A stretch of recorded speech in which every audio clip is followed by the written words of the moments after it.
പരിചയമുള്ളൊരു വർക്ക്ഷോപ്പിൽ ജോലിക്കൊക്കെ ചേർന്നു. ജോലിക്ക് ചേരുമ്പോൾ എഞ്ചിനീയറാന്ന് പറഞ്ഞു കഴിഞ്ഞാൽ ഒരു വർക്ക്ഷോപ്പിൽ ജോലിക്ക് എടുക്കില്ല. ഇപ്പം 10ാം ക്ലാസ് ഫെയിലാണെന്ന് പറഞ്ഞിട്ടാണ് എന്നെ കൊണ്ട് ചേർക്കുന്നത് അവിടെ. ഇപ്പോൾ കാറിൻ്റെ അടിയിലൊക്കെ കിടന്ന് ഇത് ചെയ്തിട്ടുണ്ട് ആ സമയത്തൊക്കെ. അപ്പോൾ അങ്ങേര് വർക്ക്ഷോപ്പിലുള്ള പിള്ളേരെ എങ്ങനെയാണ് ട്രീറ്റ് ചെയ്യുക അതുമാതിരിയാണ് ആ മനുഷ്യൻ എന്നെ ട്രീറ്റ് ചെയ്തിരുന്നത് വിചാരിച്ചിട്ടാണ് ഞാൻ പേപ്പർ എടുക്കണതും അങ്ങനെ വിളിക്കുകയാണ്. റിംഗ് അടിച്ച് കഴിഞ്ഞാൽ ആരോ എടുത്ത് കഴിഞ്ഞപ്പോൾ ചോദിച്ചു, "Can I speak to Mr. Chari please?" അപ്പോൾ "Yes, Chari speaking. What do you want?" എന്നാണ് ഇങ്ങോട്ട് ചോദിക്കുന്നത്. അപ്പോൾ ഞാൻ പറഞ്ഞു, ഇങ്ങനെ എനിക്ക് "I want to see you. On what context?" എന്നാണ് പിന്നെ ചോദിക്കുന്നത്. എന്തിനാണ് കാണണം എന്ന് ചോദിക്കുകയാണ്. ഞാൻ പറഞ്ഞു, "It is connected with some mission in Tirupur." Last അവിടെ നിന്ന് വന്നു. അപ്പോൾ അവരെയൊക്കെ ബാക്ക് ഡോറൊക്കെ തുറന്ന് അവരെ അകത്ത് കയറ്റി. ഈ വാതിലടച്ചിട്ട് "Where is സോമകുമാർ?" എന്നാണ് ചോദിക്കുന്നത്. അവിടെ അതെനിക്ക് ഉള്ളിൽ കാളിപ്പോയി വാസ്തവത്തിൽ. ഞാൻ പറഞ്ഞു, "സാർ ഞാൻ ഇവിടെ ഉണ്ട്, കം ഹിയർ" എന്ന് പറഞ്ഞിട്ട് വണ്ടി എടുത്ത് ഞാൻ കൊണ്ട് വിടുക ചെയ്യണം. That was my first impression of master. അപ്പോൾ അവിടെ നിന്ന് പെട്ടെന്ന് കൈ കാണിച്ചിട്ട് "ദാറ്റ് ഫെലോ ക്യാൻ കം" എന്ന് പറഞ്ഞിട്ട് എന്നെ വിളിക്കുകയാണ്. അപ്പോൾ ഞാൻ അവിടെ പോയി കഴിഞ്ഞപ്പോൾ മാസ്റ്റർ പറഞ്ഞു, "Somakumar, you are coming with me." അപ്പോൾ ഞാൻ പറഞ്ഞു, "യെസ് മാസ്റ്റർ." അത് ഞാൻ പുറത്തേക്ക് ഇറങ്ങിയപ്പോൾ എല്ലാവരും എൻ്റെ കൈ തരാണ്, എനിക്ക് ഷെയ്ക്ക് ഹാൻഡ് തരാണ്. എനിക്ക് എന്താണെന്ന് മനസ്സിലായില്ല. അപ്പോൾ ഞാൻ ചോദിച്ചു, "എന്താ കാര്യം?" എന്ന് ചോദിച്ചു. അപ്പോൾ അവർ പറഞ്ഞു, "master is actually going to Germany. Master പറഞ്ഞിരിക്കുന്നത് നീ കൂടെ ചെല്ലണമെന്നാണ്. ജീവിതത്തിൽ ഏറ്റവും വലിയ കടം എന്ന് പറയുന്നത് 3 കടങ്ങളാണ്: ഋഷി ഋണ, ദേവഋണ, പിതൃ ഋണ. ഈ 3ഉം നമ്മൾ സോൾവ് ചെയ്യാതെ യു വിൽ നോട്ട് ഗെറ്റ് മോക്ഷ എന്ന് മാസ്റ്ററുടെ സ്പീച്ചിലുണ്ട്. അപ്പോൾ ഞാൻ നോക്കിയപ്പോൾ ഈ ഋഷി ഋണ, ദേവഋണ എന്ന് പറയുന്നതൊക്കെ ആക്ച്വലി ഗുരുവിൻ്റെ അടുക്കലും ദൈവത്തിൻ്റെ അടുക്കലുള്ള വിശ്വാസം കാര്യങ്ങളാണ്. പിതൃ ഋണ എന്ന് പറയുന്നത് നമ്മുടെ മാതാപിതാക്കന്മാരോട് നമ്മൾ ചെയ്യേണ്ട സംഗതിയാണ്. ഞാൻ ദാജിയുടെ അമേരിക്കയിലുള്ള ജീവിതം ഞാൻ കണ്ടിട്ടുണ്ട്, ഞാൻ പോയിട്ടുണ്ട്. സുഖ സൗകര്യങ്ങളോട് കൂടി ഒരു പ്രശ്നമില്ലാതെ ജീവിക്കാൻ പറ്റിയ ഒരു സാഹചര്യമാണ് അദ്ദേഹത്തിനുള്ളത്. അത് വിട്ടിട്ട് അമേരിക്കൻ സിറ്റിസൺഷിപ്പ് ഉള്ള ഒരാൾ ഇവിടെ വന്ന് ഈ കാനയിൽ ഇത് തുടങ്ങുന്ന സമയത്ത് കാണണം ഇവിടുത്തെ സ്ഥിതി എന്തായിരുന്നു.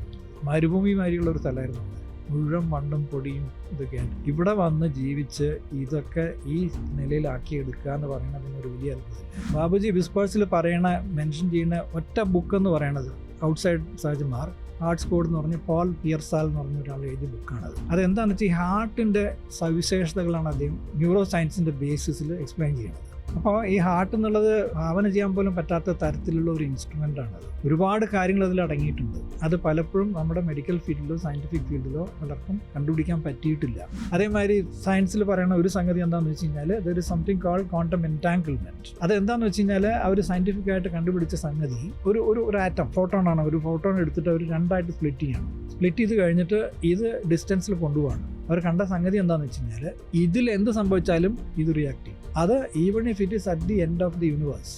നമ്മുടെ ജീവിതത്തിൽ നമുക്ക് പല പ്രശ്നങ്ങളുണ്ടാവും, പലതരത്തിലുള്ള ജീവിത സാഹചര്യങ്ങളിൽ കൂടി നമുക്ക് പോകേണ്ടി വരും. ഇതിനൊക്കെ നമ്മൾ ഇത് മനസ്സിലാക്കേണ്ട കാര്യം, ജീവിതത്തിൽ നമുക്ക് ഒരു ആധ്യാത്മിക പുരോഗതി ഉണ്ടെങ്കിൽ മാത്രമേ ജീവിതം നമുക്ക് ആസ്വദിക്കാൻ സാധിക്കൂ.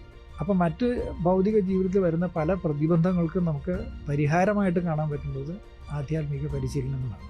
അതിൽ ഏറ്റവും പ്രധാനം മാസ്റ്ററോട് നമുക്കുള്ള ഭക്തിയും സ്നേഹവും. നമസ്കാരം. കനഹ കാസ്റ്റിൽ നമ്മുടെ ഇന്നത്തെ അതിഥി VK സോമകുമാർ ബ്രദറാണ്. എല്ലാവരും വളരെ ബഹുമാനത്തോടുകൂടി സോമകുമാർ സർ എന്നാണ് അദ്ദേഹത്തെ അഭിസംബോധന ചെയ്ത് ഞാൻ കേട്ടിട്ടുള്ളത്. പക്ഷെ എന്നാലും നമ്മളിന്ന് അദ്ദേഹത്തെ ബ്രദർ എന്നാണ് വിളിക്കുന്നത്. എന്തായാലും അദ്ദേഹത്തെ നമുക്ക് കനഹ കാസ്റ്റിലേക്ക് സ്വാഗതം ചെയ്യാം. ഒരു കാര്യം കൂടി, അദ്ദേഹം എല്ലാതരം വിശേഷണങ്ങൾക്കും അതീതനായൊരു വ്യക്തിയായതുകൊണ്ട് തന്നെ അങ്ങനെ ഒരു സാഹസത്തിന് ഞാൻ മുതിരുന്നില്ല. പക്ഷെ ഒരു കാര്യം നമ്മൾ ഓർക്കുകയാണ് ഈ അവസരത്തിൽ, അദ്ദേഹമാണ് കേരളത്തിൻ്റെ ആദ്യത്തെ സോണൽ ഇൻചാർജ് ഹാർട്ട്ഫുൾനെസ്സിൻ്റെ. സോ അദ്ദേഹത്തെ നമുക്കൊന്നുകൂടി കനഹ കാസ്റ്റിലേക്ക് സ്വാഗതം ചെയ്യാം. സ്വാഗതം ബ്രദർ. നമസ്കാരം. എല്ലാവരും എനിക്ക് തോന്നുന്നു ഒരു കാത്തിരിക്കണ ഒരു ഇൻ്റർവ്യൂ ആയിരിക്കാം ഇത്. അതുകൊണ്ട് തന്നെ എനിക്ക് തോന്നുന്നു ബ്രദറിൻ്റെ കുട്ടിക്കാലം തുടങ്ങി നമുക്കൊന്ന് സ്റ്റാർട്ട് ചെയ്യാം. എങ്ങനെയാണ് ജനിച്ച സ്ഥലം, സാഹചര്യം? ഞാൻ ജനിച്ചതും കുട്ടിക്കാലത്ത് വളർന്നതും ഒക്കെ ഇരിഞ്ഞാലക്കുടയിലാണ്. പഠിച്ചതും സ്കൂളൊക്കെ അവിടെ ഇരിഞ്ഞാലക്കുടയിലാണ് പഠിച്ചത്. പക്ഷെ അന്ന് എൻ്റെ അച്ഛനും അമ്മയും അവർ കോയമ്പത്തൂരായിരുന്നു. അപ്പം മലയാളം പഠിക്കണം, കുട്ടികൾ പഠിക്കണം എന്നുള്ളത് കൊണ്ട് എന്നെയും എൻ്റെ അനിയനെയും ഇരിഞ്ഞാലക്കുടയിൽ എൻ്റെ അമ്മൂമ്മയും അമ്മാവനുമാണ് ഉണ്ടായിരുന്നത്. അവിടെ താമസിപ്പിച്ച് ഞാൻ അവിടെയാണ് സ്കൂളിൽ പഠിച്ചിരുന്നത്. അവിടുത്തെ സ്കൂളിലാണ് പഠിച്ചിരുന്നത്. അത് കഴിഞ്ഞ് പിന്നെ കോളേജിൽ വരുമ്പം പ്രീ യൂണിവേഴ്സിറ്റിക്ക് ട്രിവാൻഡ്രത്ത്, പിന്നെ എഞ്ചിനീയറിംഗ് കോളേജ് തൃശ്ശൂർ. കുട്ടിക്കാലത്തെ ജീവിതം എന്ന് പറയുന്നത് അതാണ്. സ്കൂളിലുള്ളപ്പോൾ എനിക്ക് എൻ്റെ ഒരുപാട് താല്പര്യങ്ങളുണ്ട്. എൻ്റെ ക്ലാസ്സിൽ ഞാൻ എല്ലാ സബ്ജക്റ്റിലും ഫസ്റ്റാണ്. 10th വരയ്ക്കും. അതെ, ക്ലാസ് ഫസ്റ്റാണ്, എല്ലാ സബ്ജക്റ്റിലും ഫസ്റ്റാണ്. അതേപോലെ തന്നെ സ്പോർട്സ് ആൻഡ് ഗെയിംസ് അതിലും എനിക്ക് ആക്ടിവിറ്റീസ് ഉണ്ടായിരുന്നു. സിംഗിങ്ങിൽ. അങ്ങനെ ആ കുട്ടിക്കാലത്ത് എൻ്റെ ആ. ഓർമ്മകൾ മുഴുവൻ അതിനോട് ബന്ധപ്പെട്ടുള്ള ഓർമ്മകളാണ്. പിന്നെ അതിനുശേഷം കോളേജിൽ വന്നു, തൃശ്ശൂർ എഞ്ചിനീയറിംഗ് കോളേജിൽ പഠിച്ചു. പിന്നെ അവിടെ നിന്ന് ലൈഫ് തുടങ്ങി, ജോലിയും കാര്യങ്ങളൊക്കെ ആയിട്ട്. അവസാനം വന്ന് നിർത്തിയത് ബിസിനസ്സിലാണ്. സ്വന്തം ബിസിനസ് തുടങ്ങി. അതെങ്ങനെ എഞ്ചിനീയറിംഗ് പഠിച്ച ഒരാളെങ്ങനെ ബിസിനസ്സിലേക്ക് വരാൻ? എഞ്ചിനീയറിംഗ് പഠിച്ചു കഴിഞ്ഞ ഉടനെ എനിക്ക് ആദ്യം കിട്ടിയ ജോലി ട്രെയിനി എഞ്ചിനീയറായിട്ട് FSCT-ലാണ്. ഒരു കൊല്ലം അവിടെ ജോലി ചെയ്തു. അത് കഴിഞ്ഞപ്പോൾ ഗവൺമെൻറ് സെലക്ഷനിൽ വലപ്പാട് പോളിടെക്നിക്കലിൽ ലെക്ചറായിട്ട് വർക്ക് ചെയ്തു ഒരു കൊല്ലം. അപ്പോൾ ലെക്ചറായിട്ട് വർക്ക് ചെയ്തപ്പോൾ എനിക്ക് എന്താ പറ്റിയെന്ന് വെച്ച് കഴിഞ്ഞാൽ, കുറച്ച് കഴിഞ്ഞപ്പോൾ ബോറടിച്ചു തുടങ്ങിയെന്ന് വെച്ചാൽ പോളിടെക്നിക്കാണ്. അപ്പോൾ അതിൽ തേർഡ് ഇയറിൽ ഫൈനൽ ഇയറിലെ ക്ലാസ്സാണ് ഞാൻ എടുക്കേണ്ടത്. രാവിലെ 2 മണിക്കൂർ 2 ക്ലാസ് കഴിഞ്ഞാൽ പിന്നെ എനിക്ക് വേറെ ഒന്നുമില്ല അവിടെ ചെയ്യാൻ. പിന്നെ ഫ്രീ ആണ്. ഞാൻ ചിലപ്പോൾ തൃശ്ശൂർ പോവും, സിനിമ കാണാൻ വരും. പക്ഷേ ഇതൊക്കെ എത്ര നാൾ ചെയ്യാൻ പറ്റും? കുറച്ച് കഴിയുമ്പോൾ ബോറടിക്കില്ലേ? അങ്ങനെയാണ് ഞാൻ ഇത് പോരാ, നമുക്ക് വേറെ ഏതെങ്കിലും ട്രൈ ചെയ്യണമെന്ന് പറഞ്ഞിട്ട് പിന്നെ ഞാൻ ജോലിക്കൊക്കെ വീക്ഷിച്ച് ബോംബെയിൽ ഒരു അമേരിക്കൻ മൾട്ടിനാഷണൽ കമ്പനിയിൽ സെയിൽസ് ആൻഡ് സർവീസ് എഞ്ചിനീയറായിട്ട് ജോയിൻ ചെയ്തു. അതെ, അതൊരു 2 കൊല്ലം 3 കൊല്ലം ഉണ്ടായിരുന്നു. അന്ന് ഇന്ത്യ മുഴുവൻ ചുറ്റി. കാരണം പബ്ലിക് സെക്ടർ കമ്പനീസിലാണ് എൻ്റെ പ്രോഡക്ട്സ് ഒക്കെ വിൽക്കാനുണ്ടായിരുന്നത്. അത് ഈ ക്വാളിറ്റി കൺട്രോൾ എക്യുപ്മെൻറ്റ്സ് ആണ് ചെയ്തിരുന്നത്. അത് സെയിൽ ചെയ്യുക, പിന്നെ അത് കൊണ്ട് ഇൻസ്റ്റാൾ ചെയ്യുക, സർവീസ് ചെയ്ത് കൊടുക്കുക. ഇതായിരുന്നു ജോലി. അപ്പോൾ ബോംബെയിൽ നിന്ന് ഒരു ടൂർ ഞാൻ പുറപ്പെട്ട് കഴിഞ്ഞാൽ 1 മാസം മുഴുവൻ ടൂറായിരിക്കും. നോർത്ത് പഞ്ചാബിലും അവിടെ ഇവിടെയൊക്കെ എല്ലായിടത്തും പോകും. അത് കഴിഞ്ഞ് 1 മാസം കഴിഞ്ഞ് തിരിച്ചു വരുള്ളൂ. തിരിച്ചു വന്നു കഴിഞ്ഞാൽ അതുവരെയ്ക്കും എടുത്ത ഓർഡറിൻ്റെ ലൈസൻസും ഇമ്പോർട്ടഡ് മെഷീൻസാണ് മുഴുവൻ. ഇമ്പോർട്ട് ലൈസൻസും ഒക്കെ പ്രിപ്പയർ ചെയ്യുന്ന 1 മാസം ഓഫീസിൽ, 1 മാസം പുറത്ത്, 1 മാസം ഓഫീസിൽ. ഇങ്ങനെയായിരുന്നു ജീവിതം ആ സമയത്ത്. ആ സമയത്താണ് എനിക്ക് ഈ പല ഫാക്ടറീസിലും പല മാനേജേഴ്സിനെയും പല MDസിനെയും ഒക്കെ കണ്ടു കഴിയുമ്പോഴാണ് എനിക്കൊരു സ്വന്തം ബിസിനസ് തുടങ്ങിയാൽ കൊള്ളാമെന്നുള്ളൊരു ഐഡിയ വരുന്നത്. അങ്ങനെയാണ് ഞാൻ ഈ ബിസിനസ് ലൈനിൽ വരുന്നത്. അപ്പോൾ എൻ്റെ ഫാദർ അന്ന് തിരുപ്പൂരാണ്. ഞങ്ങൾ തിരുപ്പൂർക്ക് വന്നു. അപ്പോൾ പൊതുവേ നമ്മുടെ ഇതിലെങ്ങനെയാണെന്ന് വെച്ച് കഴിഞ്ഞാൽ ഈ ബിസിനസ് എന്ന് പറയുന്നത് എല്ലാവർക്കും വലിയ താല്പര്യമില്ലാത്ത സംഗതിയാണ്. അതായത് ജോലിയുള്ളപ്പോൾ ആ ജോലി കളഞ്ഞിട്ട് ആരെങ്കിലും ഇതിനൊക്കെ ഇറങ്ങുമെന്നുള്ള മട്ടിലായിരുന്നു. വീട്ടിലെല്ലാവരും അഗൻസ്റ്റ് ആയിരുന്നു പ്രാക്ടിക്കലി. പക്ഷെ ഞാനത് ഒറ്റ ഇതിൽ പറഞ്ഞു, ഒന്നില്ലെങ്കിൽ ഞാൻ അവിടെ വന്ന് എന്തെങ്കിലും സ്റ്റാർട്ട് ചെയ്യും, അല്ലെങ്കിൽ ബോംബെയിൽ തന്നെ സംതിങ് എൽ സ്റ്റാർട്ട് എന്ന് പറഞ്ഞിട്ട് ആദ്യം ഒരു കാർ വർക്ക്ഷോപ്പ് ഇടാനുള്ള പ്ലാനായിരുന്നു എനിക്ക്. എന്നിട്ട് ഞാൻ പരിചയമുള്ളൊരു വർക്ക്ഷോപ്പിൽ ജോലിക്കൊക്കെ ചേർന്നു. ജോലിക്ക് ചേരുമ്പോൾ എഞ്ചിനീയറാന്ന് പറഞ്ഞു കഴിഞ്ഞാൽ ഒരു വർക്ക്ഷോപ്പിൽ ജോലിക്ക് എടുക്കില്ല. അപ്പോൾ എൻ്റെ അമ്മാൻ്റെ പരിചയത്തിൽ ഒരാളുടെ അടുക്കലാണ് പോണത്. അപ്പം 10ാം ക്ലാസ് ഫെയിലാണെന്ന് പറഞ്ഞിട്ടാണ് എന്നെ കൊണ്ട് ചേർക്കുന്നത് അവിടെ ഈ പണി പഠിക്കാൻ. അപ്പോൾ കാറിൻ്റെ അടിയിലൊക്കെ കിടന്ന് ഇത് ചെയ്തിട്ടുണ്ട് ആ സമയത്തൊക്കെ. അപ്പോൾ അങ്ങേര് വർക്ക്ഷോപ്പിലുള്ള പിള്ളേരെ എങ്ങനെയാണ് ട്രീറ്റ് ചെയ്യുക, അതുമാതിരിയാണ് ആ മനുഷ്യനെ ട്രീറ്റ് ചെയ്തിരുന്നത്. അപ്പോൾ എല്ലാം കഴിഞ്ഞ് ഞാൻ തിരിച്ച് വീണ്ടും ഒരു ബിസിനസ് തുടങ്ങാമെന്നുള്ള ഒരു കണ്ടീഷൻ. അപ്പോൾ എൻ്റെ ഫാദർ പറഞ്ഞു, ബിസിനസ്സിനും അഗൻസ്റ്റ് ആയിരുന്നല്ലോ. അത് കഴിഞ്ഞപ്പോഴാണ് ഒരു കൊല്ലം ഈ വർക്ക്ഷോപ്പിൽ പണിയൊക്കെ കഴിഞ്ഞ് കഴിഞ്ഞപ്പോഴാണ് എൻ്റെ അച്ഛൻ എന്നെ വിളിച്ചിട്ട് പറയണത്, നിനക്ക് അങ്ങനെ ഒരു ബിസിനസ് തുടങ്ങണമെന്നുണ്ടെങ്കിൽ ഇതാണ് റൈറ്റ് ടൈം, അവിടെ എക്സ്പോർട്ടൊക്കെ തുടങ്ങണ സമയമാണ്, ഈ സമയത്ത് നമ്മൾ സ്റ്റാർട്ട് ചെയ്യാൻ പറ്റുകയാണെങ്കിൽ ഇറ്റ് വിൽ ബി ഗുഡ് എന്നുള്ള ഒരു മെസ്സേജ് വന്നു. ഞാൻ പുറപ്പെടാണ്. അപ്പോൾ പുറപ്പെടാൻ നേരത്ത് എൻ്റെ അമ്മാനെ കൂട്ടി വർക്ക്ഷോപ്പിൽ ചെന്നു കഴിഞ്ഞപ്പോൾ അങ്ങേരോട് പറഞ്ഞു, എഞ്ചിനീയറിംഗ് ഫസ്റ്റ് ക്ലാസ്സാണ്. എൻ്റെ കാല് തൊട്ട് തൊഴുതു. ഇങ്ങനെ ഈ ജോലിക്ക് എങ്ങനെ വന്ന് നിന്നു ഇതുമാതിരി എന്നുള്ള അർത്ഥത്തിൽ. അത് കഴിഞ്ഞ് പിന്നെ ഞാൻ തിരുപ്പൂർ വന്ന്, അപ്പോൾ അവിടെ ബനിയൻ നിറ്റ്വെയർ ആണ് അവിടുത്തെ ഇൻഡസ്ട്രി, മെയിൻ ഇൻഡസ്ട്രി. അതാണ് സ്റ്റാർട്ട് ചെയ്യണത്. ആദ്യം സ്റ്റാർട്ട് ചെയ്ത് കഴിഞ്ഞ് ഒരു 2 മാസം 3 മാസം എല്ലാം പ്രിപ്പയർ ചെയ്ത് പ്രോഡക്റ്റൊക്കെ റെഡിയാക്കി മാർക്കറ്റിങ്ങിനൊക്കെ റെഡി ആയിട്ടിരിക്കുന്ന സമയത്ത് അവിടെ ഒരു സ്ട്രൈക്ക് വന്നു, ലേബർ സ്ട്രൈക്ക്. അതൊരു 2 മാസം 2.5 മാസം കണ്ടിന്യൂസ് ആയിട്ട് സ്ട്രൈക്കായിരുന്നു. ആ സ്ട്രൈക്ക് വന്നു കഴിഞ്ഞപ്പോഴേക്കും മുടക്കിയ പൈസ മുഴുവൻ ഇങ്ങനെ സ്റ്റോക്കായിട്ടിരിക്കണു. സെയിൽസിന് ആ സമയത്ത് വഴിയില്ല. അങ്ങനത്തെ ഒരു സിറ്റുവേഷനിലാണ് ഞാൻ ചെന്ന് പെട്ടത്. അപ്പോൾ അപ്പോഴേക്കും എന്താണെന്ന് വെച്ചാൽ അത് കഴിഞ്ഞ് സ്ട്രൈക്ക് കഴിഞ്ഞ് കഴിഞ്ഞപ്പോൾ പിന്നെ യാണിനൊക്കെ ഡിമാൻഡായി. അപ്പോഴേക്കും എല്ലാവരും പ്രൊഡക്ഷൻ തുടങ്ങി കഴിയുമ്പോഴേക്കും പഴയ പരിചയക്കാർക്ക് ഈ യാൺ ഡീലേഴ്സ് തന്നെ നൂല് കൊടുക്കണ്ടായിരുന്നുള്ളൂ. അപ്പം അങ്ങനെയുള്ള പ്രശ്നങ്ങൾ അതെല്ലാം കൂടെ ആയി അത് വൈൻഡപ്പ് ചെയ്തു, ബിസിനസ് തന്നെ വൈൻഡപ്പ് ചെയ്തു. എനിക്കിന്നും ഓർമ്മയുണ്ട്, ഞാൻ ഈ ബിസിനസ്സൊക്കെ വൈൻഡപ്പ് ചെയ്ത ശേഷം അപ്പോൾ ഞാൻ മദ്രാസിലേക്ക് പോവുകയാണ്. അന്ന് മദ്രാസാണ്, ചെന്നൈയല്ല, മദ്രാസിലേക്ക് പോവുകയാണ്. ഞാൻ ജോലി അന്വേഷിച്ച്. അപ്പോൾ എൻ്റെ അച്ഛനും ഞാനും പ്ലാറ്റ്ഫോമിൽ ട്രെയിൻ കാത്ത് നിൽക്കുന്ന സമയത്ത് അച്ഛൻ്റെ കണ്ണിൽ വെള്ളം വരികയാണ്. നീ ഇനി എന്ത് ചെയ്യും എന്നാണ് എന്നോട് ചോദിക്കണേ. ചില കൊല്ലങ്ങൾ കുറേ കഴിഞ്ഞില്ലേ, ജോലി കഴിഞ്ഞു, പിന്നെ ബിസിനസ് തുടങ്ങി, അതിൽ ഉണ്ടായിരുന്ന പൈസ കുറേ അതിൽ പോയി. അപ്പോൾ ഞാൻ പറഞ്ഞു, എനിക്കത് കുഴപ്പമില്ല, എനിക്ക് എഞ്ചിനീയറിംഗ് ഡിഗ്രി ഉണ്ട് എൻ്റെ കയ്യിൽ, അത് ഫസ്റ്റ് ക്ലാസ് ഡിഗ്രിയാണുള്ളത്, എക്സ്പീരിയൻസ് ഉണ്ട്, അത് പ്രശ്നമൊന്നുമില്ല, ഞാൻ മാനേജ് ചെയ്യും എന്നുള്ള മട്ടിലാണ് അച്ഛനോട് പറയണത്. എന്നിട്ട് മദ്രാസിൽ വന്ന ശേഷം ഒരു ഒരാഴ്ച 10 ദിവസത്തിനുള്ളിൽ എനിക്കൊരു ജോലി കിട്ടി അവിടെ TTK ഗ്രൂപ്പ് ഓഫ് കമ്പനീസിൽ പ്രോജക്റ്റ് എഞ്ചിനീയറായിട്ട് ജോലി വാങ്ങിച്ചു ഞാൻ. അപ്പോൾ അത് കഴിഞ്ഞിട്ട് ആ പ്രോജക്റ്റ് വർക്കിൽ ഒരു 1.5 കൊല്ലം ഉണ്ടായിരുന്നു ഞാൻ. അപ്പോഴേക്കും വീണ്ടും ഇവിടെ ഈ ബിസിനസ്സിൻ്റെ സ്കോപ്പ് കൂടുതലാണെന്നുള്ള മെസ്സേജാണ് എനിക്ക് വരുന്നത്. അപ്പോൾ ഞാൻ എന്നിട്ട് തിരിച്ച് വരികയാണ്. തിരുപ്പൂർ വരുമ്പോൾ എൻ്റെ അച്ഛൻ ആക്ച്വലി ടെക്സ്റ്റൈൽ പ്രോസസ്സിങ്ങിൽ എക്സ്പീരിയൻസ് ഉള്ള ആളാണ്. അച്ഛൻ വർക്ക് ചെയ്തിരുന്ന വേറൊരു ഫാക്ടറിയിൽ പാർട്ട്ണറായിട്ട് സ്മോൾ പെർസെൻറ്റേജ് വർക്കിംഗ് പാർട്ട്ണർ എന്നുള്ള നിലയ്ക്കാണ് വർക്ക് ചെയ്തുകൊണ്ടിരുന്നത്. അപ്പോൾ അച്ഛൻ പറഞ്ഞത് നമുക്ക് ഈ ലൈനിൽ വേണമെങ്കിൽ നമുക്ക് തുടങ്ങാം, ഒരു സ്കോപ്പുണ്ട്. എന്നിട്ട് അങ്ങനെയാണ് ഞാൻ ആ ലൈനിൽ ബിസിനസ് തുടങ്ങുന്നതും. പിന്നെ അത് സക്സസ്ഫുൾ ആയി വന്നു. പിന്നെ അതിൽ നിന്ന് ബ്രാഞ്ച് ഔട്ട് ചെയ്ത് പല കാര്യങ്ങളും ചെയ്ത് അപ്പോൾ ഞാനങ്ങനെ തിരുപ്പൂരുള്ള സമയത്താണ് ഞാൻ മാസ്റ്ററെ കാണുന്നതും ഈ സിസ്റ്റത്തിൽ വരുന്നതും ഒക്കെ. ചാരിജീനെ കാണുന്ന സമയത്ത് തന്നെ മാരേജ് കഴിഞ്ഞിരുന്നു. മാരേജ് കഴിഞ്ഞിരുന്നു എന്ന് മാത്രമല്ല, എനിക്ക് കുട്ടികളുമായിട്ടുണ്ട് അപ്പോഴേക്കും. അതൊരു സ്റ്റോറിയാണ് ഈ പറഞ്ഞ കാര്യം, കാണുന്ന കാര്യങ്ങളൊക്കെ. അതായത് ഞാൻ തിരുപ്പൂരുള്ളപ്പോൾ ഞാൻ ടെന്നീസ് കളിക്കുമായിരുന്നു. അപ്പം എൻ്റെ ഒരു ടെന്നീസ് പാർട്ട്ണറുണ്ട് എനിക്ക്. അങ്ങേരെ അഭ്യാസിയാണ്, കുറേ കൊല്ലങ്ങളായിട്ട് അഭ്യാസം ചെയ്തുകൊണ്ടിരിക്കുന്ന ആളാണ്. അപ്പം അങ്ങനെ എപ്പോഴും ഒരു സെറ്റ് കഴിഞ്ഞ് ഞങ്ങൾ സൈഡ് വന്നിരിക്കാൻ തുടങ്ങുമ്പോൾ അങ്ങനെ തുടങ്ങും ഇത് നല്ല സിസ്റ്റമാണ്. എന്നിട്ട് എന്നെ ഒന്ന് പൊക്കാൻ വേണ്ടിയിട്ട് പറയും, you are N ideal candidate for this എന്നൊക്കെ പറയാനെടുക്കുക. അപ്പം ഞാൻ പറയും, എനിക്ക് ഈശ്വര വിശ്വാസമുണ്ട്, ദൈവത്തിൽ ഞാൻ വിശ്വസിക്കുന്നു. പക്ഷെ നിങ്ങൾ പറയണ മാതിരി ഡൽഹി, അപ്പം അന്ന് ബാബുജി ഉണ്ട്, ഡൽഹിയിൽ നിന്ന് ആരോ അവിടെ നിന്ന് ട്രാൻസ്മിറ്റ് ചെയ്യും, അത് നിങ്ങളിവിടെ പിടിക്കുമെന്നൊക്കെ പറഞ്ഞ് എനിക്കത് വിശ്വസിക്കാൻ കുറച്ച് പ്രയാസമുണ്ട്. അതുകൊണ്ട് ഞാനിതിന് റെഡി അല്ല എന്നാണ് എപ്പോഴും പറഞ്ഞിരുന്നത്. ഓൾമോസ്റ്റ് ഡെയിലി അങ്ങനെ പറയും, ഇതിനെക്കുറിച്ച് പറയും. എന്നിട്ട് അങ്ങനെ ഒരു ദിവസം എന്താണെന്ന് വെച്ച് കഴിഞ്ഞാൽ, എനിക്കൊരു മദ്രാസിലൊരു ഗവൺമെൻറ് ഓഫീസിൽ എനിക്കൊരു ബിസിനസ് സംബന്ധിച്ചൊരു കാര്യം, അവിടെ ഒരു ലൈസൻസ് സ്വന്തം വാങ്ങിക്കാനുള്ളൊരു പ്ലാൻ ഉണ്ടായിരുന്നു.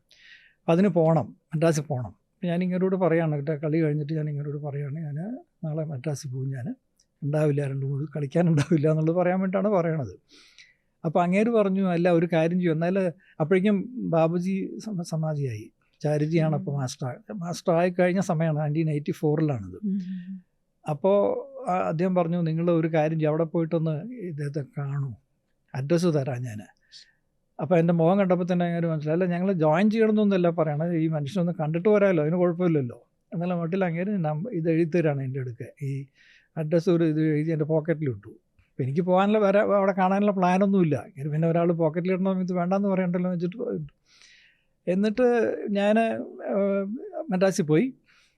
അപ്പോൾ എനിക്കൊരു പ്രാക്ടീസ് എങ്ങനെയാ വെച്ചാൽ, എൻ്റെ പോക്കറ്റിൽ ഈ പറഞ്ഞ മാതിരി ചെറിയ ബിസിനസ് ആയതുകൊണ്ട് പല കാര്യങ്ങളുണ്ടാവും ഇതിനകത്ത്. അപ്പോൾ ഒരു ഷർട്ടിൽ നിന്ന് അടുത്ത ഷർട്ട് ഇടുമ്പോഴേക്കും ഇതെല്ലാം എടുത്ത് അതിനകത്തേക്ക് ഇടും. അങ്ങനെയാണ് ഒരു പ്രാക്ടീസ് പൊതുവെ. അങ്ങനെ ഞാൻ ഈ മദ്രാസിൽ പോവാണ്. മദ്രാസിൽ പോകുമ്പോൾ ഒരു സാറ്റർഡേ ആണ്, എനിക്ക് വെള്ളിയാഴ്ച വൈകിട്ടാണ് അവിടെ നിന്ന് പുറപ്പെടുന്നത് തിരുപ്പൂരിൽ നിന്ന്. ശനിയാഴ്ച രാവിലെ അവിടെ ചെന്നിട്ട് ഈ ശാസ്ത്രി ഭവൻ ഗവൺമെൻറ് ഓഫീസിൽ പോവുകയാണ് ഞാൻ. അപ്പം അന്നത്തെ ദിവസം ഉച്ച വരെ ആയി കഴിഞ്ഞപ്പോഴേക്കും എൻ്റെ വർക്ക് കഴിഞ്ഞില്ല. ഒരു ദിവസം കൂടെ നിൽക്കണം എന്ന് പറഞ്ഞു അങ്ങനെ ഓഫീസർ, തിങ്കളാഴ്ച കാണണം എന്നുള്ള മട്ടിൽ. അന്ന് സാറ്റർഡേ ഹാഫ് ഡേ ആണ് അവർക്ക് അവിടെ. അപ്പോൾ ഞാൻ തിരിച്ചു വന്ന് എൻ്റെ ബ്രദർലാൻ്റെ വീട്ടിൽ ഞാൻ താമസിച്ചിരുന്നത്. അപ്പോൾ ഉച്ചയ്ക്ക് ഊണ് കഴിഞ്ഞിട്ട് കിടക്കാൻ നേരത്ത് ഞാൻ എൻ്റെ ഷർട്ട് അങ്ങനെ ഒരു ഹാങ്ങറിലിടുന്ന സമയത്ത് ഈ സ്ലിപ്പ് താഴെ വീഴാണ്. അപ്പോൾ ഞാനത് എടുത്ത് നോക്കിയപ്പോൾ ഈ അഡ്രസ്സാണ്, ഇതിലുള്ള അഡ്രസ്സാണ്. അപ്പോൾ ഞാനിങ്ങനെ പ്ലാൻ ചെയ്യാണ് എന്താ ചെയ്യേണ്ടത്. നാളെ ഞായറാഴ്ചയാണ്, നാളെ ഓഫീസില്ല, സമയം പോകണ്ടേ. അപ്പോൾ ആദ്യം വിചാരിച്ചു ഒരു മൂവിക്ക് പോകാമെന്ന് വിചാരിച്ചപ്പോൾ മൂവിക്ക് പോയപ്പോൾ നാളെ എന്ത് ചെയ്യും, സൺഡേ എന്ത് ചെയ്യും എന്നുള്ള മട്ടിൽ ഇങ്ങനെ ആലോചിച്ചുകൊണ്ടിരിക്കുമ്പോഴാണ് ഈ പേപ്പർ കൈ കിട്ടണേ. എന്നാൽ ഇന്ന് വൈകുന്നേരത്തെ നമ്മൾ സമയം ചിലവാക്കേണ്ടത് ഇവിടെ ആക്കി ഇങ്ങനെ ഒന്ന് കണ്ടു കളയാം എന്ന് വിചാരിച്ചിട്ടാണ് ഞാൻ പേപ്പർ എടുക്കണതും. അങ്ങനെ വിളിക്കുകയാണ്. റിങ് അടിച്ച് കഴിഞ്ഞാൽ ആരോ എടുത്തു കഴിഞ്ഞപ്പോൾ ഞാൻ ചോദിച്ചു, can I speak to mister Chari please എന്ന് ചോദിച്ചു. അപ്പോൾ yes Chari speaking, what do you want എന്നാണ് ഇങ്ങോട്ട് ചോദിക്കുന്നത്. അപ്പോൾ ഞാൻ പറഞ്ഞു, ഇങ്ങനെ എനിക്ക് I want to see you on what context എന്നാണ് പിന്നെ ചോദിക്കുന്നത്. എന്തിനാണ് കാണണം എന്ന് ചോദിക്കുകയാണ്. അപ്പോൾ എനിക്ക് മിഷൻ്റെ പേര് പോലും എനിക്ക് ഓർമ്മയില്ല. ഞാൻ പറഞ്ഞു, it is connected with some mission in Tiruppur എന്ന് പറഞ്ഞു. അപ്പോൾ അങ്ങനെ എന്നോട് അടുത്ത ചോദ്യം, ആർ യു ആൻ അഭ്യാസി? ഞാൻ പറഞ്ഞു, no, you do one thing, you come at 5:30 meet me today എന്ന് പറയുകയാണ്. അപ്പോൾ അന്ന് ഈ മൊബൈൽ ഫോണൊന്നും ഇല്ല, അന്ന് ലാൻഡ് ലൈനേ ഉള്ളൂ. ഞാൻ എന്നിട്ട് ഈ പറഞ്ഞ അഡ്രസ്സ് അന്വേഷിച്ച്, അപ്പോൾ അന്ന് ബസ്സിലാണ്, ഇവിടുന്ന് ബസ്സിൽ കയറി, കിൽപ്പാക്കിൽ നിന്ന് ബസ്സിൽ കയറി ശ്രീരാംനഗർ നോർത്ത് സ്ട്രീറ്റിലാണ് ചാരിജിയുടെ വീട്. അവിടെ പോയി ഈ അഡ്രസ്സ് വന്നിട്ടുണ്ട്, നോർത്ത് സ്ട്രീറ്റിൽ പോവുകയാണ് ഞാൻ. നോർത്ത് സ്ട്രീറ്റിൽ പോയിട്ട് എനിക്ക് തന്നിരിക്കുന്ന അഡ്രസ്സ് നമ്പർ 10 എന്ന് പറഞ്ഞിട്ടാണ് ഇട്ടിരിക്കണേ. പിന്നെ അകത്ത് ചെന്ന് കഴിഞ്ഞപ്പോൾ ചാരിജി ഇരിപ്പുണ്ട്, മുണ്ടും ബനിയനും ഒരു തോർത്തുണ്ടാവുമല്ലോ, തോർത്തൊക്കെ ഇട്ട് അവിടെ വരാന്തയിലാണ് ഇരിക്കണേ. പിന്നെ സൈഡിലൊരു പാരപ്പറ്റ് വാളും ഉണ്ട്. എനിക്ക് അകത്തേക്ക് ചെന്ന് കഴിഞ്ഞപ്പോൾ ആദ്യത്തെ ഇമ്പ്രഷൻ വാസ് നോട്ട് ഗുഡ് എനിക്ക് പറയുകയാണെങ്കിൽ. എന്താണെന്ന് വെച്ചാൽ അന്ന് ചെറുപ്പമല്ലേ, ഞാൻ ഇപ്പോൾ ആളുകൾ അസസ് ചെയ്യണത് തന്നെ എങ്ങനെ ഡ്രസ്സ് ചെയ്യണു, സ്മാർട്ടാണോ, അതൊക്കെയാണ് ഒരാളെ നമ്മൾ ജഡ്ജ് ചെയ്യണത് തന്നെ അങ്ങനെയാണ്. അതെനിക്കത് അത്ര ഇമ്പ്രസീവായിട്ടായിരുന്നില്ല ആദ്യത്തെ മീറ്റിംഗ്. അപ്പോൾ കുശലമൊക്കെ പറഞ്ഞ് സംസാരിച്ചുകൊണ്ടിരുന്ന ശേഷം എന്നോട് ചോദിച്ചു, what is your idea about spirituality? ഞാൻ പറഞ്ഞു, ഞാൻ ഈ സ്വാമി വിവേകാനന്ദൻ്റെ ലിറ്ററേച്ചർ വായിച്ചിട്ടുണ്ട്, എനിക്കത് വളരെ ഇഷ്ടമാണ്. അതെന്താണെന്ന് വെച്ചാൽ ഞാൻ പറഞ്ഞു, അത് ഒരു ചാപ്റ്റർ വായിച്ച് കഴിഞ്ഞാൽ എനിക്കൊരു ടോണിക് കഴിച്ച മാതിരിയാണ്, എന്തെങ്കിലും ചെയ്യണം എന്ന് തോന്നും, ഒരു എനർജി ഫീൽ ചെയ്യും വായിച്ചു കഴിയുമ്പോൾ, അതുകൊണ്ടാണ്. അപ്പോൾ എന്നോട് ആദ്യത്തെ സെൻറ്റൻസ് പറയണത്, your idea about spirituality is cursory, ഉപരിതലത്തിലുള്ള ഒരു അറിവാണ് നിൻ്റെ കയ്യിലുള്ളത് ഇപ്പോൾ, ഇറ്റ്സ് നോട്ട് ഡീപ്പർ, ആഴത്തിലുള്ള ഒരു ഇതല്ല, ഇനിഷ്യൽ പ്രിലിമിനറി എന്ന് പറയില്ലേ, അങ്ങനത്തെ ഒരു സംഗതിയാണ് എനിക്കുള്ളത് ഇപ്പോൾ എന്നൊക്കെ പറഞ്ഞു. എന്നിട്ട് തിരുപ്പൂരി ഞാൻ എന്താ ചെയ്യണേ എന്നൊക്കെ ചോദിച്ചു. അപ്പോൾ കുറച്ച് കഴിഞ്ഞപ്പോൾ ഞാൻ പറഞ്ഞു, sir I take leave okay എന്ന് പറഞ്ഞ് ഞാൻ എണീറ്റ് തിരിഞ്ഞ് നടക്കാൻ നേരത്ത് പുറകിൽ നിന്ന് എന്നോട് പറയുകയാണ്, you come here tomorrow morning, നാളെ രാവിലെ, ഞായറാഴ്ചയാണ് പിറ്റേ ദിവസം, നാളെ രാവിലെ ഇവിടെ വരണം എന്ന് പറഞ്ഞു. എന്നിട്ട് പറഞ്ഞു, വന്നു കഴിഞ്ഞാൽ നീ ഇവിടെ വരണ സമയത്ത് കുറേ അധികം പേര് ഇവിടെ ഇങ്ങനെ തല ഇങ്ങനെ താഴത്തേക്ക് തൂക്കിയിട്ട് ഇരിപ്പുണ്ടാവും, ഡോണ്ട് ഗോ എവേ എന്നാണ് പറയണത്. അപ്പോൾ എനിക്ക് വരാനുള്ള പ്ലാനേ ഇല്ല. ഇത് കേൾക്കുമ്പോഴും എന്തോ കാതിൽ വീടമാതിരി കേട്ടിട്ട് ഞാൻ പോയി കഴിഞ്ഞാൽ അന്ന് രാത്രി ഇതൊക്കെ കഴിഞ്ഞ് കഴിഞ്ഞപ്പോൾ രാവിലെ ആയപ്പോൾ എനിക്ക് തോന്നി ഒന്ന് പോയാൽ കൊള്ളാൻ തോന്നി. എന്നിട്ട് വീണ്ടും അവിടെ നിന്ന് ബസ്സൊക്കെ പിടിച്ച് ഇവിടെ വന്ന് അകത്തേക്ക് കയറി, ഗേറ്റൊക്കെ തുറന്ന് അകത്ത് കയറി, കാർ പോർച്ചെല്ലാം പാരപ്പറ്റ് വാളിൽ ഇരുന്നിട്ട് ഞാൻ എൻ്റെ ഷൂസ് അഴിക്കുകയാണ്. അങ്ങനെ കുനിഞ്ഞിട്ട് ഷൂസ് അഴിച്ചിട്ട് ഇങ്ങനെ മുകളിലേക്ക് നോക്കുമ്പോൾ ഈ സീനാണ് കാണുന്നത്. അത് ഞാൻ ഓർമ്മയുണ്ടായിരുന്നില്ല അദ്ദേഹം പറഞ്ഞത്, എനിക്കത് തീരെ ഇഷ്ടപ്പെട്ടില്ല. ഇത്രയും ആൾക്കാർ ഇങ്ങനെ ഇരുന്ന് ഞാൻ പോകാൻ വേണ്ടി എണീറ്റ് കഴിഞ്ഞ ഉടനെ ഈ വാക്കുകളാണ് കാതിൽ വീഴുന്നത്. ഇമാതിരി ഇവിടെ വന്നാൽ നീ ഇങ്ങനെ ഒരു സീൻ കാണും, ഡോണ്ട് ഗോ എവേ. അപ്പോൾ ഞാൻ ആലോചിച്ചു, പിറ്റേ ദിവസം രാവിലെ എൻ്റെ മനസ്സിൽ എങ്ങനത്തെ ഒരു ചിന്ത വരാമെന്നുള്ളത് തലേ ദിവസം തന്നെ കണക്ക് കൂട്ടി ഒരാൾക്ക് പറയാമെന്നുണ്ടെങ്കിൽ എന്തെങ്കിലും ഉണ്ട് ഇവിടെ, എന്തോ ഒരു ഇതുണ്ട് ഇവിടെ എന്നുള്ളത് മനസ്സിലാക്കി ഞാൻ ഇരുന്നു അവിടെ. അപ്പോൾ സത്സംഗം നടക്കുകയാണ്, ഉള്ളിൽ സത്സംഗം നടത്തിക്കൊണ്ടിരിക്കുകയാണ് ഗായത്രിയിൽ വീട്ടിൽ. സത്സംഗം കഴിഞ്ഞ ഉടനെ മാസ്റ്റർ പുറത്തേക്ക് വന്നു. ഞാനൊരു ചെറുപ്പക്കാരനെ വരാൻ പറഞ്ഞിട്ടുണ്ടായിരുന്നു, എവിടെ? അപ്പോൾ ഞാനിങ്ങനെ എൻ്റെ കൂടെ വേറെ 2-3 പേർക്ക് ഇരിപ്പുണ്ട് അവിടെയൊക്കെ. അപ്പോൾ ഞാൻ പറഞ്ഞു, ഞാൻ ഇവിടെ ഉണ്ട് സാർ, കം വിത്ത് മീ എന്ന് പറഞ്ഞ് നടക്കുകയാണ് ഞാൻ പുറകെ. എന്നിട്ട് ഉള്ളിൽ കയറി ഹാളിൽ കയറി. അപ്പോൾ എല്ലാവരും അവിടെ ഇരിപ്പുണ്ട്, സത്സംഗം കഴിഞ്ഞിട്ടേ ഉള്ളൂ. സ്റ്റെപ്പ് കയറി മുകളിലേക്ക് കൊണ്ടുപോയി, ഫസ്റ്റ് ഫ്ലോറിൽ മാസ്റ്ററുടെ റൂമിലേക്ക്. ആ റൂം അപ്പോൾ എല്ലാവരും ഇങ്ങനെ നോക്കുന്നുണ്ട്, ഇതാരെ ഒരു പുതിയ ആൾ ഫാസ്റ്റ് മുകളിലേക്ക് വിളിച്ചുകൊണ്ട് പോകണത് വരെ. അവിടെ ചെന്ന് കഴിഞ്ഞപ്പോൾ ഒരു ചെറിയ ഓഫീസ് റൂമാണ്. അതിനകത്ത് ഒരു ടൈപ്പ് റൈറ്റർ ഉണ്ട്, ഒരു ചെയറും ഒരു ചെറിയ ടേബിളും ഉണ്ട്. അപ്പോൾ എന്നിട്ട് എന്താ വെച്ചാൽ ഒരു ചെറിയ മാറ്റ് എടുത്തിട്ട് മാസ്റ്റർ ഒരു സൈഡിൽ, ചുമരിൻ്റെ ഒരു സൈഡിലിട്ടു, ഒരെണ്ണം ഓപ്പോസിറ്റ് സൈഡിലും ഇട്ടു. എന്നിട്ട് എന്നോട് പറഞ്ഞു, സിറ്റ് ഹിയർ. എന്നെ അവിടെ ഇരുത്തി മാസ്റ്റർ ഓപ്പോസിറ്റ് സൈഡിലിരുന്നു. എന്നിട്ട് പറഞ്ഞു, when I say please start, close your eyes. When I say that's all you can open your eyes എന്ന് പറഞ്ഞ് സ്റ്റാർട്ട് ചെയ്തു. പ്ലീസ് സ്റ്റാർട്ട് എന്ന് പറഞ്ഞു. ഞാൻ കണ്ണു തുറന്നിരിക്കുകയാണ്, ഒന്നും അറിയില്ലല്ലോ, വേറെ ഒന്നും എനിക്കറിയില്ല അതിനെക്കുറിച്ച്. മാസ്റ്റർ കണ്ണടച്ചിരിക്കുന്ന കണ്ടപ്പോൾ ഞാനും ഇരുന്നു കണ്ണടച്ച്. എല്ലാം കഴിഞ്ഞിട്ട് എന്നോട് ചോദിച്ചു, ദാറ്റ്സ് ഓൾ പറഞ്ഞപ്പോൾ കണ്ണു തുറഞ്ഞു. എങ്ങനെയുണ്ടായിരുന്നു ചോദിച്ചു. അപ്പോൾ എനിക്ക് വളരെ പീസ്ഫുള്ളായിട്ട് തോന്നി എനിക്ക്. ഓക്കെ. അത് കഴിഞ്ഞ് പിന്നെ വൈകിട്ട് വരാൻ പറഞ്ഞു. വൈകിട്ടും അതുമാതിരി വന്നു, ഇതേമാതിരി തന്നെ ചോദ്യം, ഇതേമാതിരി ഉത്തരം. പിറ്റേ ദിവസം 3rd സിറ്റിങ്ങിന് വന്നപ്പോഴും ഇത് തന്നെ ചോദിച്ചു എൻ്റെ അടുക്കെ.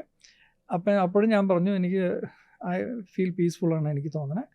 എന്നിട്ട് ഒരു സെൻറ്റൻസും കൂടെ ആഡ് ചെയ്തു ഞാൻ സ്വതവേ അങ്ങനെയാണ് എന്നും പറഞ്ഞു. വെച്ചാൽ പുതിയതായിട്ട് ഇതിലൊന്നും ഇല്ല എന്നുള്ള മട്ടിലാണ് ഈ പറയണേ.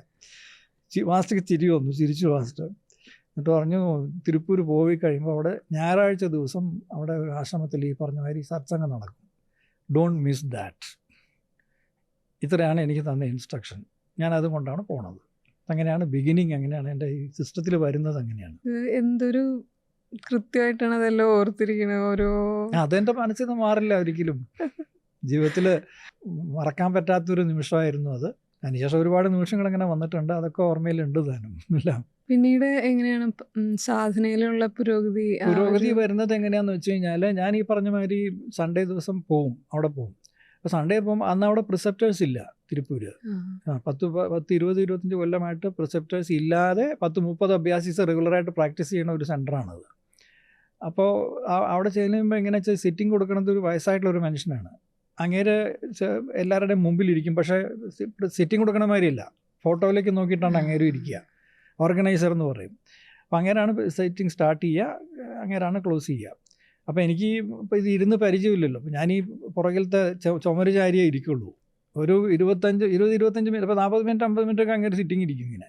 ഞാൻ ആലോചിക്കും ഈ മനുഷ്യൻ അപ്പോൾ ഇങ്ങനെ പെൻസിൽമാരെ ഇരിക്കണം, വയസ്സായിട്ടുള്ള മനുഷ്യനുമാണ് ഇയാളെങ്ങനെ, അപ്പോൾ സപ്പോർട്ടും ഇല്ല, നടക്കുകയല്ലേ ഇരിക്കണേ, എങ്ങനെയാണ് മനുഷ്യൻ ഇരിക്കണേ എത്ര നേരം എന്നൊക്കെ ആലോചിക്കാറുണ്ട് ഞാൻ. ഇതെങ്ങനെ എപ്പോഴാണ് അവസാനിക്കാമെന്നൊക്കെ തന്നെ ഇരുന്ന് ആലോചിച്ചിട്ടുണ്ട് ഞാൻ, ഈ ഇരിക്കാൻ പ്രയാസമാകുമ്പോഴേ. അപ്പം അങ്ങനെ പോയി കുറേ കഴിഞ്ഞപ്പോൾ എന്തുണ്ടായെന്ന് വെച്ച് കഴിഞ്ഞാൽ, ഒരു ദിവസം ഈ സത്സംഗം കഴിഞ്ഞപ്പോഴേക്കും കുറച്ച് പേരൊക്കെ ഒരു 8-10 പേര് അവിടെ ഇരുന്ന് ഡിസ്കഷനാണ്. ഇപ്പം ഞാൻ ഈ ചുമര് ചാരിയിരിക്കണം, അവരവിടെ ഒരു ഗ്രൂപ്പായിട്ട് ചെറിയ ഹാളാണ്, അതിൻ്റെ ഉള്ളിൽ ഇരുന്നിട്ട് സംസാരിക്കുന്നുണ്ട്. ഇടയ്ക്കിടയ്ക്ക് എന്നെ നോക്കണമുണ്ട് ഇങ്ങനെ. അപ്പോൾ എന്താ സംഭവിച്ചത്, അത് കഴിഞ്ഞപ്പോൾ ഞാൻ മനസ്സിലാക്കിയത് ചാരുജി തിരുപ്പൂർ വരികയാണ്, വിസിറ്റാണ്, മാസ്റ്റേഴ്സ് വിസിറ്റാണ്, അതിനെക്കുറിച്ചുള്ള ഡിസ്കഷനാണ് അവിടെ നടക്കുന്നത്. അപ്പോൾ അവർ എന്താ ഈ എന്നെ നോക്കിക്കൊണ്ടിരുന്നത് എന്താണെന്ന് വെച്ച് കഴിഞ്ഞാൽ, പുതിയ അഭ്യാസമാണ്, എന്ത് പണിയാണ് കൊടുക്കുക ഇയാൾക്ക് എന്നുള്ള നാട്ടിലാണ് അവർ ഡിസ്കസ് ചെയ്തുകൊണ്ടിരിക്കുന്നത്. അപ്പോൾ എനിക്ക് കാറുള്ളതുകൊണ്ട് എനിക്ക് തന്ന അസൈൻമെൻറ്റ് എന്താ വെച്ചാൽ, ചാരുജി വന്നു കഴിഞ്ഞാൽ അപ്പോൾ ട്രെയിനിലാണ് വരിക എന്നൊക്കെ, ട്രെയിനിൽ വന്നു കഴിഞ്ഞാൽ അവിടെ നിന്ന് പിക്കപ്പ് ചെയ്തിട്ട് മാസ്റ്റർക്ക് എവിടെയൊക്കെ പോകണം അവിടെയൊക്കെ കൂട്ടിക്കൊണ്ട് പോകണം, തിരിച്ച് പോകണ വരയ്ക്കും കൂടെ ഉണ്ടായിട്ട് ഇത് കൊണ്ട് തിരിച്ച് കൊണ്ട് സ്റ്റേഷനിൽ ഇറക്കാൻ വേണം. ഇതാണ് എനിക്ക് തന്ന ഡ്യൂട്ടി. അപ്പോൾ അങ്ങനെയാണ് ഞാൻ തുടങ്ങണത്, ഈ മാസ്റ്ററുമായിട്ടുള്ള സമ്പർക്കം തുടങ്ങണത്. പിന്നെ തുടങ്ങണത് എങ്ങനെയാണ്, അപ്പോൾ അതേമാതിരി മാസ്റ്റർ വന്നു, രാവിലത്തെ ട്രെയിനിന് വന്നു. ട്രെയിനിൽ വന്നപ്പോഴേക്കും എല്ലാവരും സ്റ്റേഷനിൽ തടിച്ചുകൂടി നിൽക്കേണ്ട, മാലയൊക്കെ ആയിട്ട് നിൽക്കണു അങ്ങനെ ഓരോരുത്തർ. അപ്പോൾ എനിക്ക് ഈ പൊതുവേ അന്നും ഇന്നുമുള്ള ഒരു പ്രത്യേകത എന്ന് വെച്ചാൽ, എനിക്ക് ഈ ക്രൗഡ് നിൽക്കാൻ എനിക്കിഷ്ടമല്ല. ഞാൻ എപ്പോഴും ക്രൗഡിൻ്റെ ബാക്കിലേ നിൽക്കുള്ളൂ. ഇതിൻ്റെ നടുക്ക് എല്ലാവരും കൂടെ നിന്ന് ഇങ്ങനെ ഇത് ചെയ്യണ സംഗതി എനിക്ക് തീരെ ഇഷ്ടമല്ലായിരുന്നു. ഞാനും അതുമാതിരി പുറകെ തന്നെ നിന്നു. മാസ്റ്റർ വന്ന് ഇറങ്ങി, കാറ് കയറ്റി, കാറിൽ കൊണ്ടുപോയി. അപ്പോൾ ഒരു അഭ്യാസിയുടെ ഫാക്ടറിയിലുള്ള ഒരു ഗസ്റ്റ് ഹൗസിലാണ് മാസ്റ്റർ താമസിപ്പിക്കുന്നത്. അവിടെ കൊണ്ടുപോയി ആ റൂമിനകത്ത് ഹാളിൽ മാസ്റ്റർ കയറി. മാസ്റ്റർ അവിടെ ഇരിക്കണു, ആളുകളൊക്കെ എല്ലാവരും അഭ്യാസീസൊക്കെ അങ്ങനെ ചുറ്റും ഇരിക്കുന്നുണ്ട്. ഞാൻ ഡോറിൻ്റെ അവിടെ നിൽക്കുകയാണ്. ആ ഡോറിൻ്റെ അവിടെ നിന്ന് മാസ്റ്റർ എന്തൊക്കെ പറയണോ അതിങ്ങനെ കേട്ടോണ്ടിരിക്കുകയാണ്. അപ്പം ഇതിങ്ങനെ 1-2 ദിവസം. അപ്പം ഞാൻ ആലോചിച്ചു, ഈ മാസ്റ്റർ ഇങ്ങനെ വരുന്നുണ്ട്, ഇത്ര ആൾക്കാരെങ്ങനെ കൂടെ പുറകെ നടക്കണത്, ഈ മനുഷ്യൻ്റെ കൂടെ ഇങ്ങനെ ഇത് കേട്ടോണ്ട് നടക്കണത് എങ്ങനെയാണ്, അതൊക്കെ എനിക്കൊരു വളരെ ഒരു ഔത്സുക്യത്തോടുകൂടിയാണ് കാണുന്നത്, ഇതെന്താണെന്നുള്ളത് ഒരു ഫീലിങ്ങോടുകൂടി. അപ്പം ഇങ്ങനെ വന്നു, 2-3 ദിവസം അവിടെ ഉണ്ടായിരുന്നു. അതിനുശേഷം ആ സമയത്ത് എന്ത് പറ്റിയെന്ന് വെച്ച് കഴിഞ്ഞാൽ, മാസ്റ്ററുടെ പ്രോഗ്രാമൊക്കെ വെച്ചിരുന്നത്, അഭ്യാസിയുടെ സത്സംഗം കാര്യങ്ങളും ടോക്സൊക്കെ വെച്ചിരുന്നത് ഒരു കല്യാണ മണ്ഡപത്തിലാണ്. അപ്പോൾ അവിടെ കൊണ്ടുവിടും ഞാൻ. അന്ന് വൈകുന്നേരം ഒരു 6 മണിക്ക് സിറ്റിംഗ് ഉണ്ടായിരുന്നു. അപ്പോൾ ആ സിറ്റിങ്ങിൻ്റെ സമയത്ത് എൻ്റെ അടുത്തിരുന്നത് ഈ ഗസ്റ്റ് ഹൗസിൻ്റെ ഓണറാണ്, എൻ്റെ ഫ്രണ്ട് തന്നെയാണ്, അഭ്യാസിയാണ്. അങ്ങേരുടെ ഫാക്ടറിയുടെ ഗസ്റ്റ് ഹൗസിലാണല്ലോ മാസ്റ്റർ താമസിക്കണേ. അപ്പോൾ എൻ്റെ അടുത്തിരിക്കുന്നുണ്ട്. അപ്പോൾ ഇതോടെ സിറ്റിംഗ് തുടങ്ങുന്നതിന് മുമ്പേ സോമകുമാർ, ഒരു റിക്വസ്റ്റ് ഉണ്ട് എനിക്ക്. എന്താണെന്ന് ചോദിച്ചു. അല്ല, ഇപ്പോൾ കണ്ടിന്യൂസ് ആയിട്ട് നീയല്ലേ മാസ്റ്ററെ കൊണ്ടുപോകണം, തിരിച്ചു പോകുമ്പോൾ ഞാൻ കൂട്ടിക്കൊണ്ട് പോയിക്കോട്ടെ എന്ന് ചോദിച്ചു എൻ്റെ അടുക്ക. അപ്പോൾ ഞാൻ പറഞ്ഞു, എനിക്ക് വിരോധമൊന്നുമില്ല, പക്ഷേ എന്നെക്കൊണ്ട് പറയാൻ പറ്റില്ല, അത് മാസ്റ്റർ എടുക്കാൻ ഈ കാറിൽ പൊക്കോളണമെന്നൊന്നും എന്നെക്കൊണ്ട് പറയാൻ പറ്റില്ല, അത് ഞാൻ ചെയ്യില്ല. പക്ഷെ ഒരു കാര്യം ചെയ്യാം. അപ്പോൾ അവിടെ എങ്ങനെയാ വെച്ചാൽ, ഈ കല്യാണ മണ്ഡപം ഈ ഗേറ്റിൻ്റെ അവിടെ നിന്ന് കുറച്ച് ദൂരെ മാറിയിട്ടാണ് കെട്ടിടം ഉള്ളത്.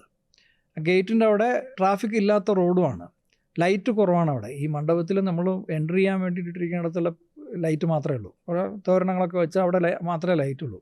അപ്പോൾ ഞാൻ പറഞ്ഞ ഒരു കാര്യം ചെയ്യാം, എൻ്റെ കാറ് ഞാൻ ഈ ഇരുട്ടിലേക്ക് മാറ്റി പാർക്ക് ചെയ്യാം, നിങ്ങളുടെ കാറ് നിങ്ങൾ ഫ്രണ്ടിൽ ഗേറ്റിൻ്റെ നേരെ ഇട്ടോളൂ, മാസ്റ്റർ ഇത് കഴിഞ്ഞ് വരുമ്പോൾ നേരെ അങ്ങോട്ടല്ലേ കയറുള്ളൂ, അങ്ങനെ വേണമെങ്കിൽ ചെയ്യാമെന്ന് പറഞ്ഞു. ശരി എന്ന് പറഞ്ഞിട്ട് ഇതൊക്കെ കഴിഞ്ഞപ്പോൾ അപ്പോൾ എനിക്ക് ഉള്ളിലൊരു ചെറിയൊരു കുസൃതി തോന്നുന്നുണ്ട്. അതായത് ഈ മനുഷ്യനൊന്ന് ടെസ്റ്റ് ചെയ്യാൻ, നമ്മൾ എങ്ങനെയാണെന്ന് അറിയണമല്ലോ, അങ്ങനെ ഒരു ഇതും കൂടെ ഉണ്ട്, നോട്ടം കൂടി ഉണ്ട് അതിൻ്റെ ഉള്ളിൽ.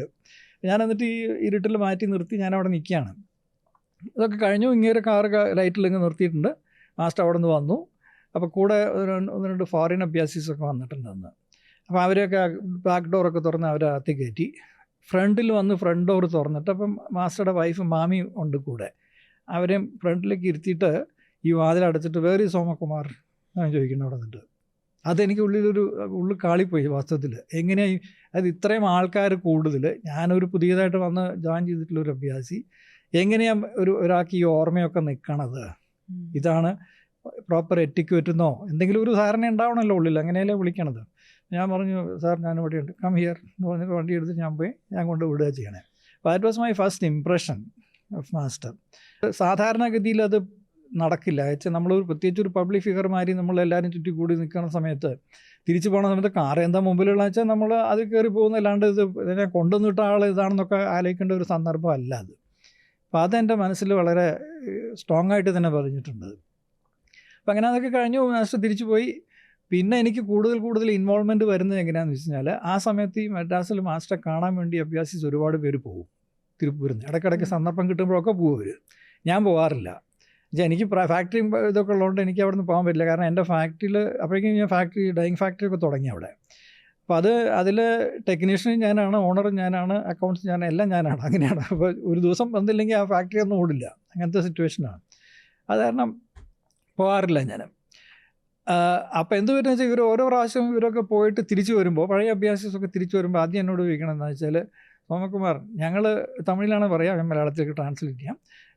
ഞങ്ങൾ മാസ്റ്റർ അന്വേഷിച്ചാണ് ഇവിടുന്ന് അവിടം വരെ പോണത്. പക്ഷെ അവിടെ ചെന്ന് ആദ്യം ചോദിക്കുന്നത് ഹൗ ഈസ് സോമകുമാർ എന്നാണ് ചോദിക്കണേ ഞങ്ങൾക്ക്. ഹൗ ഈസ് ദിസ് ബിസിനസ്, ഇങ്ങനെയുള്ള കാര്യങ്ങളാണ് ചോദിക്കണേ എന്ന് എല്ലാവരും ഒരു കംപ്ലൈൻറ്റ് മാതിരി പറയുമായിരുന്നു ഇവർ പലരും. അപ്പം ഞാൻ ഇതിങ്ങനെ കുറേ പ്രാവശ്യം ആയി കഴിഞ്ഞപ്പോൾ എനിക്ക് തോന്നി അതെങ്ങനെ അത് അങ്ങനെ ആകണം എന്നുള്ളൊരു ഫീലിംഗ് ആയി. അപ്പോൾ ഒരു പ്രത്യേക കൈൻഡ് ഓഫ് ബോണ്ടിങ് ഉള്ളിൽ ഉണ്ടാകുകയാണ് ചെയ്യുന്നത്. അങ്ങനെ വരുമ്പോൾ ഒരാൾക്ക് നമ്മളോട് ഇങ്ങനെ ഒരു താല്പര്യം വരണമെങ്കിൽ എന്തോ നടക്കണമെന്നുള്ളൊരു ഫീലിംഗ് ആണ് ഹാർട്ടിൽ. അങ്ങനെയാണ് കൂടുതൽ ഞാൻ അടുക്കണതും. അപ്പോൾ അന്നൊക്കെ എങ്ങനെ വെച്ചാൽ ഒരു കൊല്ലത്തിൽ എല്ലാ സെൻറ്ററിലും മാസ്റ്റർ വരും. ഫൗണ്ടേഴ്സ് ഡേ സെലിബ്രേഷൻ എന്ന് പറഞ്ഞിട്ട് ഒരു പരിപാടി ഉണ്ടായിരുന്നു. അപ്പോൾ എന്താ വെച്ചാൽ മാസ്റ്റർ ഓരോ സെൻറ്ററിലും വരും, ഒരു കൊല്ലത്തിൽ ഒരു ദിവസം. അച്ഛൻ 2-3 ദിവസത്തെ പ്രോഗ്രാം വന്നിട്ട് അത് കഴിഞ്ഞാൽ പിന്നത്തെ ദിവസം അടുത്ത സെൻറ്റർ അങ്ങനെ. അപ്പോൾ ആ തഞ്ചാവൂർ, ട്രിച്ചി, ഇങ്ങനെ പല സ്ഥലത്തും മാസ്റ്റർ വരുമായിരുന്നു. ഈ വരുമ്പോഴൊക്കെ എനിക്ക് ലെറ്റർ അയക്കും പലപ്പോഴും. എന്ന് വെച്ചാൽ I'm coming there to Tanjore, I will be there on 7th so ITDC guest ഹൗസിൽ ഉണ്ടാവും ഞാൻ, you come and meet me എന്ന് പറഞ്ഞ് അയക്കും. ഞാൻ പോകാറില്ല, വെച്ചാൽ പോകാൻ പറ്റാറില്ല. അങ്ങനെയായിരുന്നു. അത് ആ ഒരു സ്റ്റേജ് അങ്ങനെ കുറച്ച് കഴിഞ്ഞപ്പോൾ അങ്ങനെ ആയി കഴിഞ്ഞപ്പോൾ പിന്നെ എന്തുണ്ടായെന്ന് വെച്ച് കഴിഞ്ഞാൽ ഈ അടുത്തുള്ള സ്ഥലത്തൊക്കെ ഈ റോഡ് അല്ലെങ്കിൽ സേലം, ട്രിച്ചി, ഇവിടെയൊക്കെ ഈ മാസ്റ്റർ വരണ സമയത്ത് എന്നെ ഈ ടെന്നീസ് ഫ്രണ്ട് ഉണ്ടല്ലോ, അങ്ങേരും വേറൊരു കോയമ്പത്തൂരിൽ നിന്ന് വേറൊരു അഭ്യാസിയുണ്ട്. ഇവർ രണ്ടുപേരും എന്ത് ചെയ്യുന്നു വെച്ച് കഴിഞ്ഞാൽ ഒരു ഉച്ചയാകുമ്പോഴേക്കും, ഊണിൻ്റെ സമയമാകുമ്പോഴേക്കും ഫാക്ടറി വരും. എന്നിട്ട് പ്രാക്ടിക്കലി എന്നെ ലിഫ്റ്റ് ചെയ്ത് കൊണ്ടുപോകണമാതിരി കൊണ്ടുപോകും, ഫെസിലിറ്റി അവിടെ കൊണ്ടുപോകും ഈ ഫംഗ്ഷൻ നടക്കുന്ന സ്ഥലത്ത്. ഇപ്പോൾ ഒരു 6 മണിയൊക്കെ ആവും ഞങ്ങൾ അവിടെ ചെല്ലണ സമയത്ത്. 6 മണിക്ക് ഞങ്ങൾ ഹാളിലേക്ക് കിടക്കുമ്പോൾ മാസ്റ്റർ സിറ്റിംഗ് എടുക്കണ്ടാവും, അവിടെ തുടങ്ങിയിട്ടുണ്ടാവും, സിറ്റിംഗ് തുടങ്ങാൻ വേണ്ടി ഇരിക്കുന്നുണ്ടാവും. ഇങ്ങനെ കുറച്ച് പരിപാടികളൊക്കെ അറ്റൻഡ് ചെയ്യാൻ തുടങ്ങി. അങ്ങനെ കുറേശ്ശെ ഓരോരോ സ്റ്റേജായിട്ട് ഇത് ചെയ്യുകയാണ് ചെയ്യുന്നത്. 1984 ഞാൻ ജോയിൻ ചെയ്യണത്. ഈ പറഞ്ഞ സംഗതികളൊക്കെ നടക്കുന്നത് 84 88 എന്നെ പ്രിസെപ്റ്റർ ആക്കണത്. പ്രിസെപ്റ്റർ ആക്കണത് എങ്ങനെയാണെന്ന് വെച്ചാൽ, എന്നോട് ഒരു പ്രാവശ്യം ഞാനിങ്ങനെ, അപ്പോഴേക്കും ഞാൻ ഇടയ്ക്ക് ഞാനും ചെന്നൈയിലൊക്കെ മദ്രാസിലൊക്കെ പോകാൻ തുടങ്ങി, മാസ്റ്റർ കാണാനൊക്കെ തുടങ്ങി. അങ്ങനെ പോണ സമയത്ത് ഒരിക്കൽ എന്നോട് ചോദിച്ചു, എപ്പോഴാണ് ഇനി വരാൻ പറ്റുകയെന്ന് ചോദിച്ചു എന്നോട്, എത്ര ദിവസം വരാൻ പറ്റും എന്നൊക്കെ. ഞാൻ പറഞ്ഞു, മാസ്റ്റർ പറഞ്ഞാൽ എപ്പോഴാണ് എങ്ങനെ വെച്ചാൽ ചെയ്യാം എന്നുള്ള മട്ടിൽ പറഞ്ഞു. എന്നിട്ട് അങ്ങനെയാണ് എന്നെ അവിടെ വരാൻ പറഞ്ഞ് പ്രിസെപ്റ്റർ സിറ്റിംഗ് ഒക്കെ തന്ന് പ്രിസെപ്റ്റർ ആക്കുകയാണ്. അപ്പോൾ പ്രിസെപ്റ്റർ ആക്കുമ്പോൾ എന്നോട് പറയണത് എന്താണെന്ന് വെച്ചാൽ, ഇത് കഴിഞ്ഞ ഉടനെ, അപ്പോൾ ഞാൻ മലയാളിയാണെന്നുള്ളത് അറിയാവുന്നതുകൊണ്ട് കേരളത്തിൽ എവിടെയോ ഒരു അഭ്യാസിയുണ്ട്, എവിടെയാണെന്ന് എനിക്കറിയില്ല, ഒരു അഭ്യാസിയാണെന്ന് കേരളത്തിലുള്ളത്. അവരും സിറ്റിംഗ് എടുത്തത് അഹമ്മദാബാദിൽ അവരുടെ സിസ്റ്ററുടെ അടുക്ക പോയി താമസിച്ച് അവിടെ നിന്നാണ് സിറ്റിംഗ് എടുത്തിരിക്കുന്നത്. അവർ എവിടെയാണെന്ന് എനിക്കറിയില്ല, നീ കണ്ടുപിടിച്ചോ എന്ന് പറഞ്ഞിട്ട് എടുക്കുക. അപ്പോൾ ഞാൻ തിരുപ്പൂരാണ് താമസം, കേരളമായിട്ട് എനിക്ക് ബന്ധമൊന്നുമില്ല ആ സമയത്ത്, വെച്ചാൽ അഭ്യാസി എന്നുള്ള മട്ടിൽ. അങ്ങനെ തിരുപ്പൂർ ഇതൊക്കെ കഴിഞ്ഞാൽ കുറേശ്ശെ എനിക്ക് ഈ കേരളത്തിലേക്കുള്ള കണക്ഷൻ കിട്ടാൻ തുടങ്ങി. അവിടെ അഭ്യാസികളിൽ വരാൻ വേണ്ടിയിട്ടുള്ള ഒരു സ്റ്റേജൊക്കെ ആയി. പ്രിസെപ്റ്റർ ആയി കഴിഞ്ഞപ്പോൾ ഞാൻ സിറ്റിംഗ് കുറച്ച് കേരളത്തിലും കൊടുക്കാൻ തുടങ്ങി. കൊയിലാണ്ടിയിലാണ് ആദ്യം തുടങ്ങണേ. അപ്പോൾ കൊയിലാണ്ടിയിൽ എങ്ങനെയാണെന്ന് വെച്ചാൽ, അവിടേക്ക് ഞാൻ ഈ തിരുപ്പൂരിൽ നിന്നുള്ള അഭ്യാസീസിനെ കൂട്ടിക്കൊണ്ട് പോകും ബസ്സിൽ. അവിടെ പോയി 2-3 ദിവസം താമസിച്ചിട്ട് അപ്പോൾ സിറ്റിങ്ങിന് പ്രിസെപ്റ്റേഴ്സ് ഇല്ല അവിടെ വേറെ. അപ്പോൾ മദ്രാസിൽ നിന്നോ അല്ലെങ്കിൽ ആരെങ്കിലുമൊക്കെ 2 പ്രിസെപ്റ്റേഴ്സിനെയും വരാൻ പറഞ്ഞ് അങ്ങനെ ഞങ്ങൾ സിറ്റിംഗ് കൊടുത്ത് തുടങ്ങിയിട്ടാണ് ആദ്യം കൊയിലാണ്ടിയിൽ തുടങ്ങണത്. കൊയിലാണ്ടിയിൽ, പിന്നെ തൃശ്ശൂർ, അങ്ങനെ ഓരോരോ സെൻറ്ററായിട്ട് അങ്ങനെ കുറച്ച് ഡെവലപ്പ് ചെയ്ത് വരുമ്പോഴാണ് അവസാനം സോണൽ സെക്രട്ടറി ആക്കണത്. എപ്പോഴാണെന്ന് വെച്ച് കഴിഞ്ഞാൽ, ഞാനും അപ്പോൾ ആ സമയത്ത് മാസ്റ്ററുടെ കൂടെ ഫോറിൻ ട്രിപ്പിന് പോകാൻ തുടങ്ങി. അതെങ്ങനെയാണെന്ന് വെച്ച് കഴിഞ്ഞാൽ, ട്രിച്ചിയിൽ ഒരു ഫംഗ്ഷൻ നടക്കുകയാണ്, ഈ ഫൗണ്ടേഴ്സ് ഡേ മാതിരി ഒരു ഫംഗ്ഷൻ നടക്കുകയാണ്. ഒരു ഗ്യാപ്പ് വരുമ്പോൾ മാസ്റ്റർ എങ്ങനെയാണെന്ന് വെച്ചാൽ, ഈ ഹാളിൻ്റെ ഒരു ലീൻ ടു മാതിരി ഒരു സൈഡുണ്ട്, വരാൻഡ മാതിരി ഒരു സൈഡുണ്ട്, അങ്ങോട്ട് ഇറങ്ങി നിൽക്കുകയാണ്. അതിൻ്റെ ഒരു എൻഡിലാണ് ടോയ്ലറ്റ് ബ്ലോക്കൊക്കെ, ഒരു ചെറിയ ഹാളാണത്. അപ്പോൾ ഞാൻ അവിടെ ആ ടോയ്ലറ്റ് ബ്ലോക്കിൻ്റെ അവിടെ പോണ സമയത്ത് മാസ്റ്റർ ഇവിടെ ഈ അറ്റത്ത് നിൽക്കുന്നുണ്ട്. എനിക്ക് കാണാം, പൊക്കം കൂടുതലുള്ളതുകൊണ്ട് ചുറ്റും ഇങ്ങനെ ആളുകൾ ഇങ്ങനെ നിൽക്കുകയാണ്. അപ്പോൾ അവിടെ നിന്ന് പെട്ടെന്ന് കൈ കാണിച്ചിട്ട് ദാറ്റ് ഫെലോ ക്യാൻ കം എന്ന് പറഞ്ഞിട്ട് എന്നെ വിളിക്കുകയാണ് അവിടെ നിന്ന്, ദൂരത്തുനിന്ന്. അപ്പോൾ ഞാൻ അവിടെ പോയി കഴിഞ്ഞപ്പോൾ മാസ്റ്റർ പറഞ്ഞു, Somakumar, you are coming with me പറഞ്ഞോട്. അപ്പോൾ ഞാൻ പറഞ്ഞു, യെസ് മാസ്റ്റർ എന്ന് പറഞ്ഞു. അത് ഞാൻ പുറത്തേക്ക് ഇറങ്ങിയപ്പോൾ എല്ലാവരും എൻ്റെ കൈ തരാണ്, എനിക്ക് ഷെയ്ക്ക് ഹാൻഡ് തരാണ്. എനിക്ക് എന്താണെന്ന് തന്നെ മനസ്സിലായില്ല എന്തിനാ ഇത് പറഞ്ഞെന്നുള്ളത്. അപ്പോൾ ഞാൻ ചോദിച്ചു എന്താ കാര്യം എന്ന് ചോദിച്ചു. അപ്പോൾ അവർ പറഞ്ഞു master is actually going to Germany. മാസ്റ്റർ പറഞ്ഞിരിക്കണത് നീ കൂടെ ചെല്ലണമെന്നാണെന്ന്. ഇതാണ് പറഞ്ഞത്.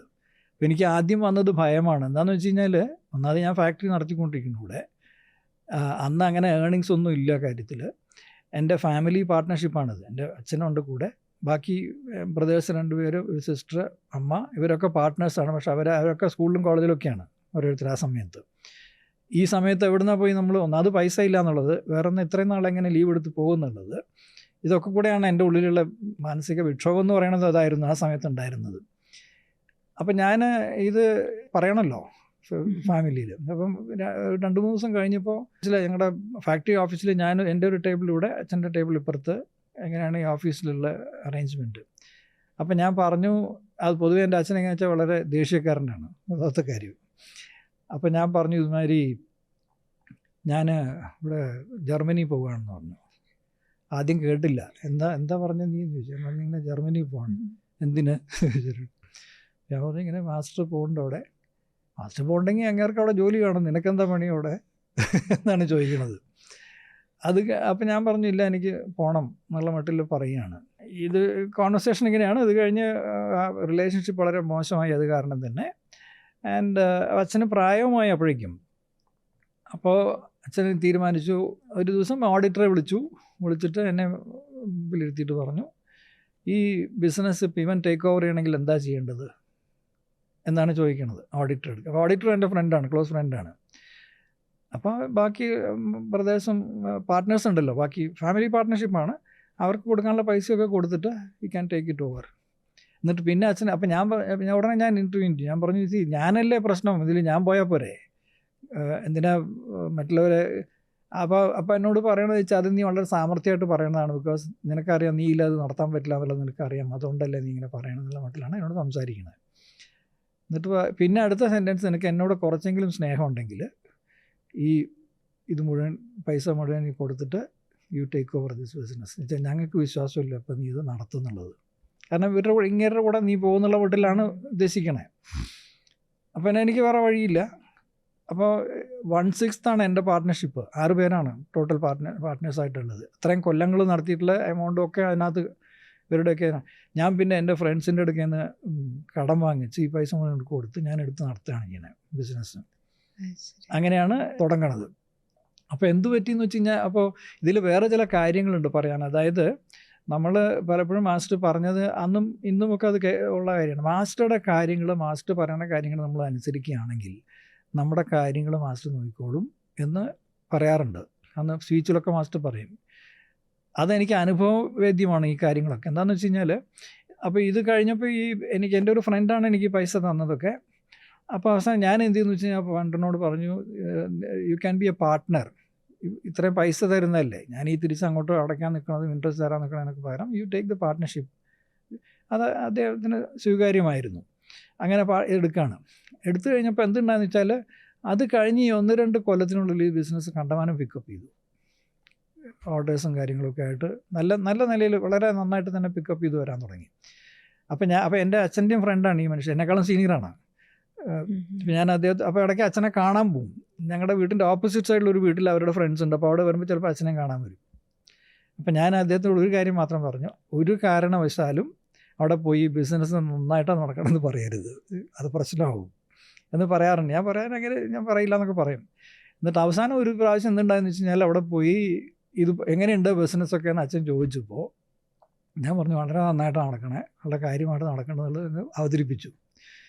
അപ്പോൾ അച്ഛൻ്റെ ചോദ്യം എങ്ങനെ വെച്ചാൽ, അതെങ്ങനെയാണ് ശരിയാവുക, ഈവൻ ആ മനുഷ്യൻ്റെ പുറകെ നടക്കല്ലേ, അപ്പോൾ പിന്നെ ആരാതൊക്കെ നോക്കിയെടുക്കണം, എങ്ങനെയാണ് നടക്കണേ എന്നുള്ള മട്ടിൽ ഒരു ചോദ്യം ചോദിച്ച് അപ്പോൾ അച്ഛൻ്റെ ഉള്ളിൽ വന്ന ഇതെന്താണെന്ന് വെച്ച് കഴിഞ്ഞാൽ, അപ്പോൾ ഇവൻ്റേതാണെന്ന് വന്ന് കൈ കിട്ടിക്കഴിഞ്ഞപ്പോൾ അവനത് കൂടുതൽ വർക്ക് ചെയ്ത് നന്നാക്കി എടുക്കാനുള്ള ശ്രമത്തിലാണ് ചെയ്തിരിക്കണത് എന്നൊരു തരത്തിലാണ് അത് അച്ഛൻ്റെ ഉള്ളിൽ പോയത്. അത് കാരണം എന്ത് പറ്റുമെന്ന് വെച്ച് കഴിഞ്ഞാൽ, ഇറ്റ്സ് എ ലോങ് സ്റ്റോറി. പിന്നെ ഞാൻ താമസിച്ചിരുന്ന വീട്ടിൽ നിന്ന് ഞങ്ങൾ തനിയെ താമസിച്ചു. എന്നോട് സംസാരിക്കില്ല, ഇങ്ങനെയൊക്കെ ആയിരുന്നു കുറച്ച് കൊല്ലങ്ങളായിട്ട്. അപ്പോൾ അതിനിടയിൽ എന്തുണ്ട് പറ്റിയെന്ന് വെച്ചാൽ, മാസ്റ്ററുടെ ഒരു സ്പീച്ച് കേട്ടു ഞാൻ. അതായത് ഒരു മനുഷ്യന് ജീവിതത്തിൽ ഏറ്റവും വലിയ കടമെന്ന് പറയുന്നത് മൂന്ന് ഡെറ്റ്സാണ്, 3 കടങ്ങളാണ്. ഋഷി ഋണ, ദേവഋണ, പിതൃഋണ. ഇങ്ങനെ 3 ഋണങ്ങളാണ് ഒരു മനുഷ്യനുള്ളത്. ഈ 3ഉം നമ്മൾ സോൾവ് ചെയ്യാതെ യു വിൽ നോട്ട് ഗെറ്റ് മോക്ഷ എന്ന് മാസ്റ്ററുടെ സ്പീച്ചിലുണ്ട് എന്ന് പറഞ്ഞിട്ടുണ്ട്. അപ്പോൾ ഞാൻ നോക്കിയപ്പോൾ ഈ ഋഷി ഋണ, ദേവഋണ എന്ന് പറയുന്നതൊക്കെ ആക്ച്വലി ഗുരുവിൻ്റെ അടുക്കലും ദൈവത്തിൻ്റെ അടുക്കലുള്ള വിശ്വാസം കാര്യങ്ങളാണ്. പിതൃഋണ എന്ന് പറയുന്നത് നമ്മുടെ മാതാപിതാക്കന്മാരോട് നമ്മൾ ചെയ്യേണ്ട സംഗതിയാണ്. അതിനെനിക്കിവിടെ ചാൻസ് ഇല്ല, എന്നോട് മിണ്ടുക പോലുമില്ല. ഒരു ശത്രു എന്നുള്ള മട്ടിലാണ് കണ്ടിരുന്നത്. അപ്പോൾ അതെനിക്ക് ഭയങ്കരമായിട്ട് എൻ്റെ ഉള്ളിൽ ഫീൽ ചെയ്തു. ഞാനത് മാസ്റ്ററോട് പറയുകയും ചെയ്തു, ഇങ്ങനെയുണ്ട്, ഇറ്റ് വിൽ ബി ഓക്കെ എന്നുള്ള മട്ടിലാണ് എന്നോട് പറയണേ. അതിനുശേഷം ഞാൻ എന്താ ചെയ്തതെന്ന് വെച്ച് കഴിഞ്ഞാൽ, അച്ഛന് ദിവസവും രാത്രിയിൽ ഞാൻ ഡിസ്റ്റൻസ് സിറ്റിംഗ് കൊടുക്കുകയാണ്. അന്ന് ഡിസ്റ്റൻസ് സിറ്റിങ്ങിന് പെർമിഷനൊന്നുമില്ല ഇന്നത്തെ മാതിരി. ദിവസവും സമയം കിട്ടുമ്പോൾ ഒക്കെ അച്ഛന് സിറ്റിംഗ് കൊടുക്കണ മാതിരി ഇങ്ങനെ ഒരു ഫീലിങ്ങിൽ അങ്ങനെ കൊണ്ടുപോയി. അത് കഴിഞ്ഞിട്ട് എന്തുണ്ടായെന്ന് വെച്ച് കഴിഞ്ഞാൽ, ഇതിനിടയിൽ കുറേ കൊല്ലങ്ങൾ സ്കിപ്പ് ചെയ്യണം. അച്ഛന് അസുഖമായി കഴിഞ്ഞപ്പോൾ ട്രീറ്റ്മെൻറ്റ് കൊടുക്കുകയാണ്. ട്രിവാൻഡ്രത്താണ്. എൻ്റെ ബ്രദർ രണ്ട് ബ്രദേഴ്സും ഡോക്ടേഴ്സാണ്. അതിൽ ഒരാൾ ട്രിവാൻഡ്രത്തായിരുന്നു അന്ന്. അവരുടെ ഹോസ്പിറ്റലിൽ കൊണ്ടുപോയി ട്രീറ്റ്മെൻറ്റൊക്കെ കൊടുക്കുന്നു. അപ്പോൾ എന്തായെന്ന് വെച്ച് കഴിഞ്ഞാൽ ഞാൻ തിരുപ്പൂരാണ്, എൻ്റെ വേറൊരു ബ്രദറും തിരുപ്പൂരാണ്, ഡോക്ടർ തന്നെ. അപ്പോൾ ആഴ്ചയിൽ ഒരു ദിവസം ഒരാഴ്ച ഈ ബ്രദർ അവിടെ പോയി താമസിക്കും, അവൻ തിരിച്ചു വരുമ്പോൾ ഞാൻ പോയി താമസിക്കും. മറ്റേ ബ്രദർ അവിടെ തന്നെയുണ്ട്, ഡോക്ടറായിട്ട് തന്നെ ഹോസ്പിറ്റലുണ്ട്. ഇതായിരുന്നു ഞങ്ങളുടെ റുട്ടീൻ.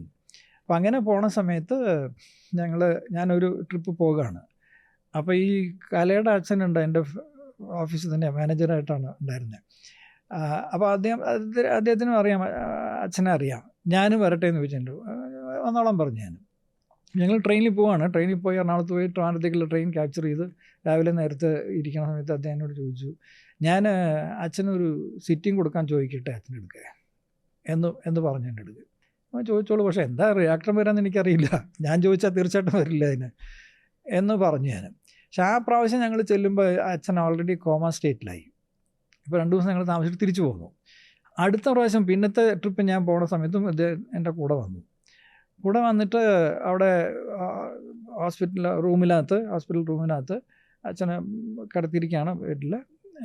ഞാൻ ഇപ്പുറത്ത് ഒരു സ്റ്റൂൾ ഇട്ടിട്ട് ഇരിക്കുന്നുണ്ട്. അപ്പുറത്ത് അദ്ദേഹം പോയിട്ട് അച്ഛൻ്റെ ചെവിയിൽ ചോദിക്കുകയാണ് ചെയ്തത്, ഞങ്ങൾ പ്രാർത്ഥിക്കട്ടെ എന്ന് ചോദിച്ചു. അച്ഛൻ അപ്പോഴേക്കും ഈ ദേഷ്യമുള്ള ആളായതുകൊണ്ട് ഈ അസുഖം കൂടെ വന്നു കഴിഞ്ഞപ്പോഴേക്കും ദേഷ്യം കൂടുതലാണ്. Do what ever you want എന്നൊരു ഡിസ്കസ്റ്റിംഗ് ഇതിൽ പറയുകയാണ് എന്നോട്. അപ്പം ഞാനിങ്ങനെ കൈ പിടിച്ചിട്ടുണ്ട്, അച്ഛൻ്റെ കൈ പിടിച്ചിട്ടാണ് ഇരിക്കണേ. Do what ever you want എന്ന് പറഞ്ഞു കഴിഞ്ഞപ്പോൾ എൻ്റെ ഫീലിംഗ് എന്ന് വെച്ചാൽ എൻ്റെ കയ്യിൽ നിന്ന് ഇങ്ങനെ ട്രാൻസ്മിഷനുള്ളിലേക്ക് പോവുകയാണ്, അച്ഛൻ്റെ ഉള്ളിലേക്ക്. അങ്ങനെ ഉറങ്ങി. അപ്പോൾ അച്ഛൻ ഉറങ്ങിക്കഴിഞ്ഞപ്പോൾ ഞാൻ ബെഡിൻ്റെ മീതെ കയറി ഇരുന്നു. അച്ഛൻ കിടക്കുന്നിടത്ത് കയറി ഇരുന്നു. ഒരു അരമണിക്കൂറായി കാണും. കണ്ണ് തുറന്ന ഉടനെ ഒരു ഭയങ്കര ഒച്ചയിൽ അലർണമാരി റോർ ലൈക്ക് ലയൺസ് എന്ന് പറയാണ്. എന്നിട്ട് പിന്നെ പറയണത് എന്താണെന്ന് വെച്ച് കഴിഞ്ഞാൽ, when a man wants spirituality, there is no life left. ഇതാണ് അടുത്ത വാക്ക് അദ്ദേഹത്തിൻ്റെ.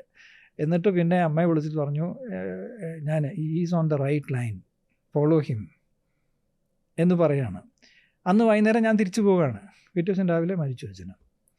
സോ അപ്പം മരിച്ചു കഴിഞ്ഞപ്പോൾ എനിക്ക് ശാരദി ഫോൺ ചെയ്തു അവിടുന്ന്, മദ്രാസിൽ നിന്ന്. ഞാനപ്പോൾ തിരുപ്പൂരാണ്. ഫോൺ ചെയ്തിട്ട് പറഞ്ഞു, Somakumar, congratulations, don't worry, he is in the right place എന്ന് പറയണു. എന്നിട്ട് മാസ്റ്റർ അവിടുന്ന് മദ്രാസിൽ നിന്ന് വന്ന എൻ്റെ വീട്ടിൽ 3 ദിവസം താമസിച്ചിട്ടാണ് പോയത്, Tiruppur. So this is one part of life. അതുകൊണ്ടാണ് ഞാൻ പറഞ്ഞത്, അതായത് നമ്മൾ മാസ്റ്റർ അനുസരിക്കുകയാണെങ്കിൽ നമ്മുടെ ജീവിതത്തിൽ നടക്കേണ്ട നല്ല കാര്യങ്ങൾ മുഴുവൻ അത് നടത്തിത്തരും. ചില സമയത്ത് നമ്മുടെ സംസ്കാരങ്ങളനുസരിച്ച് നമുക്ക് അനുഭവിക്കേണ്ട കാര്യങ്ങളുണ്ടാവും. പക്ഷെ അത് അനുഭവിക്കുകയാണെങ്കിലും അതിൻ്റെ കാഠിന്യം നമ്മൾ അനുഭവിക്കില്ല. ഒരുപാട് പ്രശ്നങ്ങൾ എൻ്റെ ലൈഫിൽ ഉണ്ടായിട്ടുണ്ട്, പക്ഷെ അതിൻ്റെ ഒന്നും കാഠിന്യം എനിക്ക് തോന്നിയിട്ടില്ല. കാരണം കൂടെ ഒരാളുണ്ടെന്നുള്ള ഫീലിംഗ് എപ്പോഴും ഉണ്ടാവും. ഈ മാസ്റ്ററിലുള്ള ഈ സ്നേഹവും വിശ്വാസവും അത് അനുഭവങ്ങളിൽ കൂടെ തന്നെയാണോ ഇത്ര ഉറച്ചത്? അനുഭവങ്ങളിൽ കൂടെ മാത്രമേ അത് ഉറയ്ക്കുള്ളൂ. കാരണം നമുക്ക് തത്വങ്ങൾ നമുക്ക് മനസ്സിലാക്കാൻ പറ്റും, പുസ്തകത്തിൽ എഴുതിയിട്ടുള്ള കാര്യങ്ങൾ നമുക്ക് മനസ്സിലാക്കാൻ പറ്റും. പക്ഷെ അത് അനുഭവമായിട്ട് മാറുമ്പോഴേ നമുക്കത് സ്വാംശീകരിക്കാൻ സാധിക്കുള്ളൂ. നമ്മുടെ സ്വന്തം എന്ന് പറയുകയാണെങ്കിൽ നമ്മുടെ അനുഭവമാകണം. മറ്റേത് വേറൊരാളുടെ അനുഭവം നമ്മൾ വായിച്ച് മനസ്സിലാക്കുകയാണ്, ബുദ്ധിയിൽ കമ്പ്യൂട്ടറിൽ സ്റ്റോർ ചെയ്യാണ്. പക്ഷേ അത് നമ്മുടെ ജീവിതത്തിൽ നമുക്ക് നടക്കണമെങ്കിൽ അത് അനുഭവമായിട്ട് മാറുമ്പോൾ മാത്രമേ അത് നമ്മുടേതാണെന്ന് നമുക്ക് വിചാരിക്കാൻ പറ്റുള്ളൂ. അതെന്തോ എന്താ പറയുക, ഈശ്വരൻ്റെ അനുഗ്രഹമോ എന്തോ കാരണം എനിക്കറിയില്ല. എനിക്ക് എൻ്റെ ജീവിതത്തിൽ എനിക്ക് ഏറ്റവും വലിയൊരു ഗിഫ്റ്റായിട്ട് എനിക്ക് തോന്നിയിരിക്കണമെന്ന് വെച്ചാൽ മാസ്റ്റർ പറഞ്ഞാൽ ഞാൻ അനുസരിക്കും. അത് എന്താ പറയുക, എനിക്ക് അനുസരണശീലമുള്ള, ഞാൻ അങ്ങനത്തെ ഒരാളുമല്ല. കാരണം അനുസരണശീലം തീരെ ഇല്ലാത്ത ആളാണെന്ന് എന്നെ കുറിച്ച് പൊതുവെ ഫാമിലിയിലൊക്കെ പറയുക. എനിക്ക് ബോധ്യം വന്നാൽ മാത്രമേ അനുസരിക്കുള്ളൂ എന്നുള്ളൊരു വട്ടമായിരുന്നു ഞാൻ. പക്ഷെ മാസ്റ്റർ പറഞ്ഞു കഴിഞ്ഞാൽ എനിക്ക് എന്തോ എൻ്റെ ഉള്ളിൽ തോന്നും ഇത് അനുസരിക്കണം എന്ന് തോന്നും. എനിക്ക് ചിലതൊക്കെ എതിർപ്പുണ്ടായിട്ടുണ്ട്, എനിക്ക് അനുസരിക്കേണ്ടെന്നൊരിക്കും തോന്നിയിട്ടുണ്ട്. മാസ്റ്ററോട് തന്നെ ഞാനത് ആർഗ്യൂ ചെയ്തിട്ടുണ്ട്, ഇത് ശരിയാവില്ല അങ്ങനെ. പക്ഷേ അവസാനം എന്താ വെച്ചാൽ master Somakumar it's an order എന്ന് പറഞ്ഞാൽ കഴിഞ്ഞു. പിന്നെ അതിനെക്കുറിച്ച് രണ്ടാമത് ചിന്തയില്ല പിന്നെ. സോ അങ്ങനെ അനുസരിച്ചതിലാണ് ഒരുപാട് കാര്യങ്ങൾ എനിക്ക് ജീവിതത്തിൽ എനിക്ക് മെച്ചപ്പെട്ടു വന്നത്. ഒരുപാട് കാര്യങ്ങൾ ഈ അനുസരിക്കും എന്ന് പറയുമ്പോൾ പോലും പല സ്ഥലത്തുനിന്നും എതിർപ്പുകൾ ഉണ്ടായിട്ടുണ്ടല്ലോ, തീർച്ചയായിട്ടും വ്യക്തിപരമായി. അപ്പൊ അതെങ്ങനെയാ നേരിടുക? അത് നേരിടുക എന്ന് പറഞ്ഞാൽ എതിർപ്പൊന്നും ഒരു എതിർപ്പല്ല. കാരണം അനുസരിക്കണം എന്നുള്ള ഫീലിംഗ് ഉള്ളിലുള്ളപ്പോൾ എതിർപ്പിനെ കടന്നു വെച്ചുകൊണ്ടാണ് നമ്മൾ കാര്യങ്ങൾ ചെയ്യണത്. പിന്നെ ഒന്നുമില്ല. അപ്പോൾ എതിർപ്പെന്ന് പറയാൻ വളരെ മൈൽഡായിട്ട് തന്നെ ഞാൻ പറയാം. അതിനൊരു ഇൻസിഡൻറ്റ് പറയാം. ഞാൻ ഇതൊക്കെ കഴിഞ്ഞ് തിരുപ്പൂർ താമസിക്കുന്ന സമയത്താണ്, ബിസിനസ്സൊക്കെ ആയിട്ട് താമസിക്കുന്ന സമയത്താണ് എന്നെ ഈ സോണൽ സെക്രട്ടറി ആക്കണത്. 2 സ്റ്റേറ്റിൻ്റെ, തമിഴ്നാടും കേരള 2 സ്റ്റേറ്റിൻ്റെ സോണൽ സെക്രട്ടറി ആക്കുകയാണ്. അപ്പോൾ അതൊരു ഇൻസിഡൻ്റാണ്. അത് ആദ്യം പറഞ്ഞിട്ട് മറ്റേലേക്ക് പോകാം. അപ്പോൾ ഞാൻ എന്താ ചെയ്യണമെന്ന് വെച്ചാൽ, ഞാനിപ്പം മാസ്റ്ററുടെ കൂടെ ഈ പറഞ്ഞ മാതിരി ഫോറിൻ ട്രിപ്പിന് ഞാൻ പോകാറുണ്ട്. അപ്പോൾ അന്ന് എനിക്ക് ഏറ്റവും വലിയ പ്രശ്നമായിട്ട് എനിക്ക് തോന്നിയിരുന്നതെന്ന് വെച്ചാൽ, അവിടെ പോയാൽ നമുക്ക് ഡോളറില്ല കയ്യിൽ. അന്ന് ഡോളറിനൊക്കെ ഭയങ്കര പ്രയാസമായിരുന്നു, ഇന്നത്തെ മാതിരിയല്ല അന്ന്. കാരണം ഇന്ത്യ വാസ് ഡൗൺ ആ സമയത്ത്. അപ്പോൾ ഞാൻ എന്ത് ചെയ്യുമെന്ന് വെച്ചാൽ, എൻ്റെ ഫ്രണ്ട്സിൻ്റെ കയ്യിൽ നിന്ന് ആരുടെങ്കിലും വാങ്ങിച്ചിട്ട് ഇവിടെ വന്ന് റുപ്പിയിൽ തിരിച്ചു കൊടുക്കുകയാണ്. എങ്ങനെയാണ് അത് മാനേജ് ചെയ്തിരുന്നത്. അപ്പോൾ എനിക്ക് തോന്നി, ഇത് എത്ര നാൾ ഇത് നമുക്ക് അങ്ങനെ ഒരാളോട് ചോദിച്ച് വാങ്ങിക്കുക, അവർ കുഴപ്പമില്ലാതെ എല്ലാവരും തരും. കൂടെ വരുന്ന ഒരു പരിചയം എക്സ്പോർട്ട് ചെയ്യുന്ന ആൾക്കാരുണ്ട് കൂടെ എൻ്റെ. അപ്പോൾ അത് വേണ്ട, നമുക്കൊരു എക്സ്പോർട്ട് യൂണിറ്റ് തുടങ്ങാമെന്നുള്ളൊരു ഫീലിംഗ് ആയി എനിക്ക്, ഇതിനു വേണ്ടി മാത്രം. എന്നിട്ട് അങ്ങനെ ഞാനും എൻ്റെ ഒരു ഫ്രണ്ടും, എക്സ്പോർട്ടറാണ് അവിടെ തിരുപ്പൂർ, അഭ്യാസിയാണ്, അങ്ങേരുമായിട്ടാണ് ഞാൻ പോകണം. മെറ്റാസിൽ എൻ്റെ ഒരു ഫ്രണ്ട് വഴിക്ക് ഒരു ബയറെ കോൺടാക്ട് ചെയ്യണം. ഇപ്പോൾ രാവിലെ ഞങ്ങൾ ഒരു 8-8:30 മണിക്ക് അങ്ങേരുടെ ഓഫീസിൽ പോകണം. സാമ്പിൾസൊക്കെ എടുത്തിട്ട് പോവുകയാണ്. റഷ്യൻ ബയറിനാണ്. ഞങ്ങൾ ഈ സാമ്പിൾ കാണിക്കലും ഡിസ്കഷനും കാര്യങ്ങളായിട്ട് ഇങ്ങനെ പോകുന്നു. ലഞ്ചും അവിടെ തന്നെ ഓഫീസിൽ വെച്ച് ചെയ്തു. വൈകുന്നേരം 6:30 മണി 7 മണിയായി ഞങ്ങളിത് കംപ്ലീറ്റ് ചെയ്യുമ്പോൾ, ഈ ഡിസ്കഷൻ കംപ്ലീറ്റ് ചെയ്യുമ്പോൾ തന്നെ. പുറത്തേക്ക് ഇറങ്ങിക്കഴിഞ്ഞപ്പോൾ അപ്പോൾ ഞാൻ പറഞ്ഞു നമ്മൾ അപ്പോൾ അന്ന് രാത്രി തിരിച്ചു പോവുകയാണ് ഞങ്ങൾ. കാരണം നെക്സ്റ്റ് ഡേ മോർണിംഗ് ബാങ്കിൽ റീജിയണൽ മാനേജർ ആരോ വരുന്നുണ്ട്, അത് കാരണം എല്ലാവരും വരണമെന്ന് ഞങ്ങളോട് റിക്വസ്റ്റ് ചെയ്തിട്ടുണ്ട്. പിറ്റേ ദിവസം രാവിലെ ഞങ്ങൾ അവിടെ ഉണ്ടാവണം തിരുപ്പൂർ.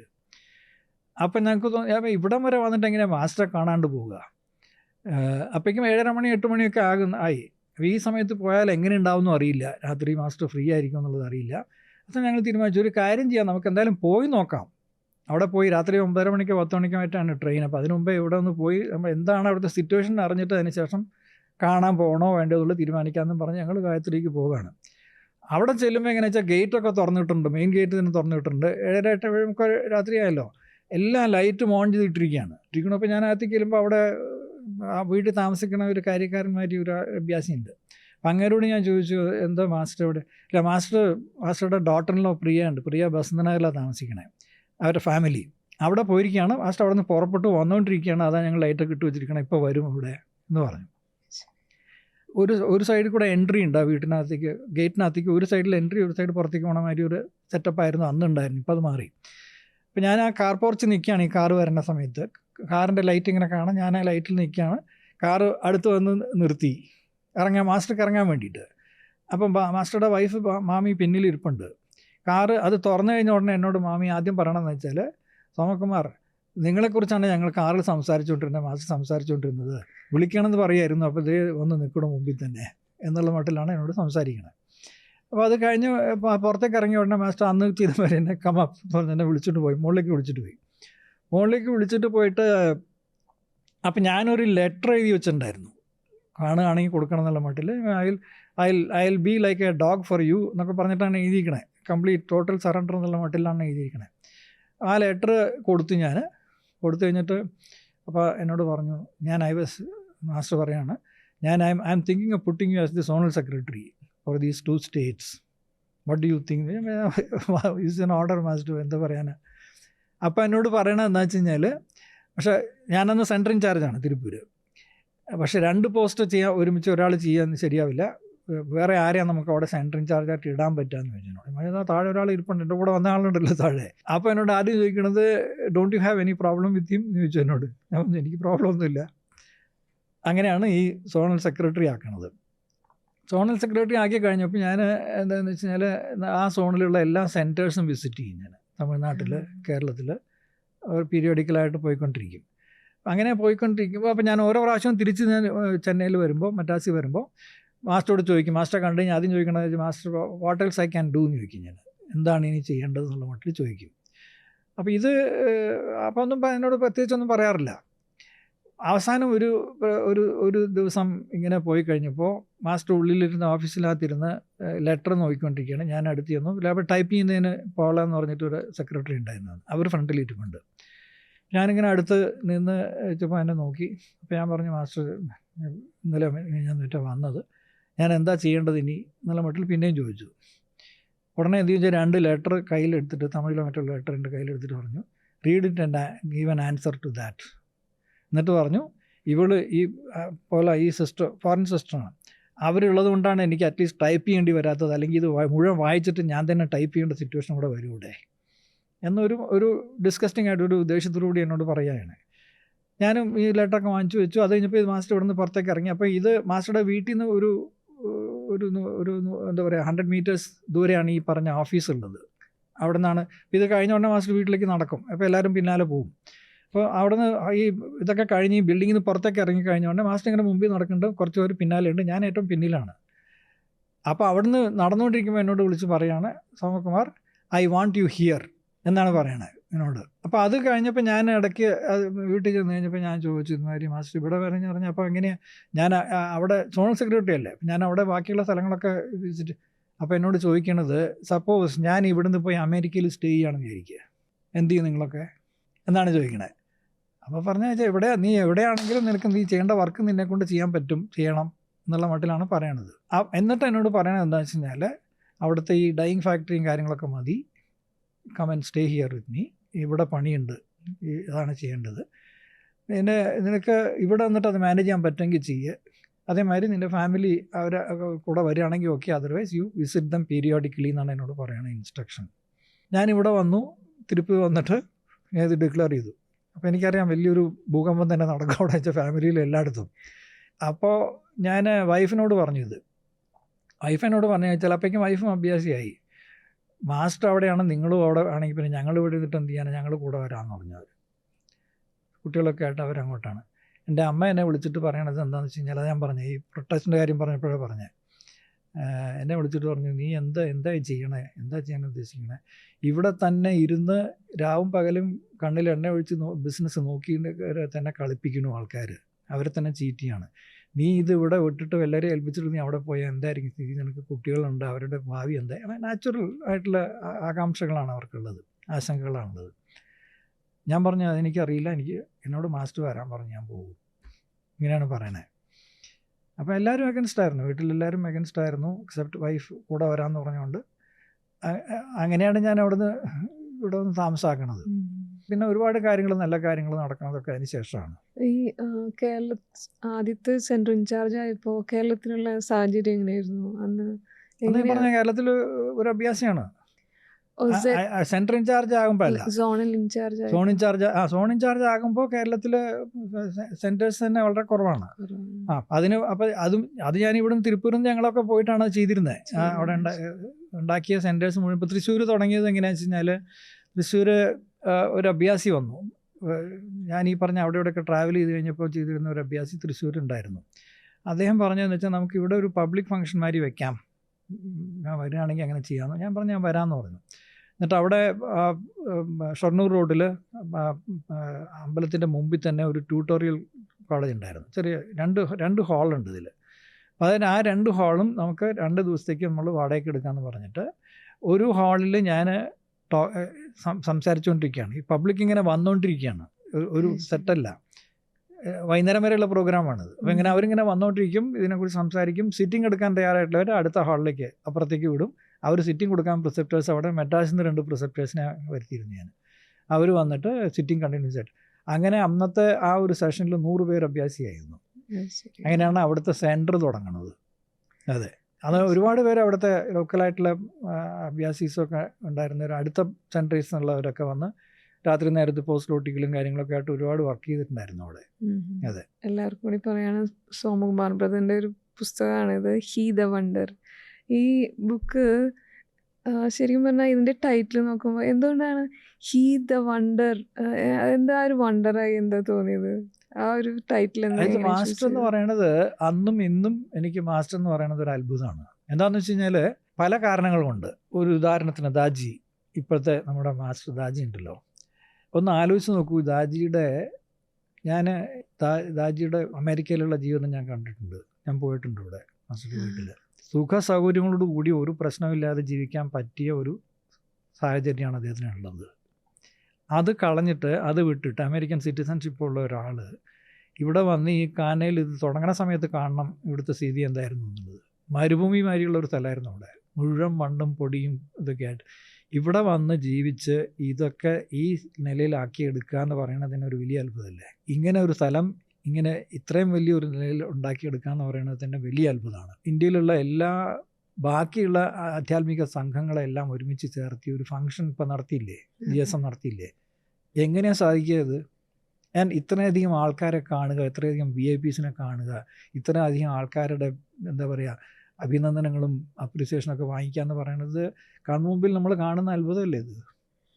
ഇതെല്ലാം കഴിഞ്ഞാലും ഇത്രയും വലിയ പൊസിഷനും ഇത്രയും വലിയ ആൾക്കാർ ബഹുമാനിക്കുന്ന ഒരു സ്ഥിതിയിലിരുന്നിട്ട് സാധാരണ ഒരു മനുഷ്യനെ പോലെ നമ്മളോടും ഒക്കെ ബിഹേവ് ചെയ്യുക എന്ന് പറയുന്നത് എത്ര വലിയ കാര്യമാണ്. കുറച്ചെങ്കിലും ഒരു അഹങ്കാരം വരില്ല മനുഷ്യനാ, അല്ലേ? കൺമുമ്പിൽ നമ്മൾ കാണുന്നത് ഇതാണ്.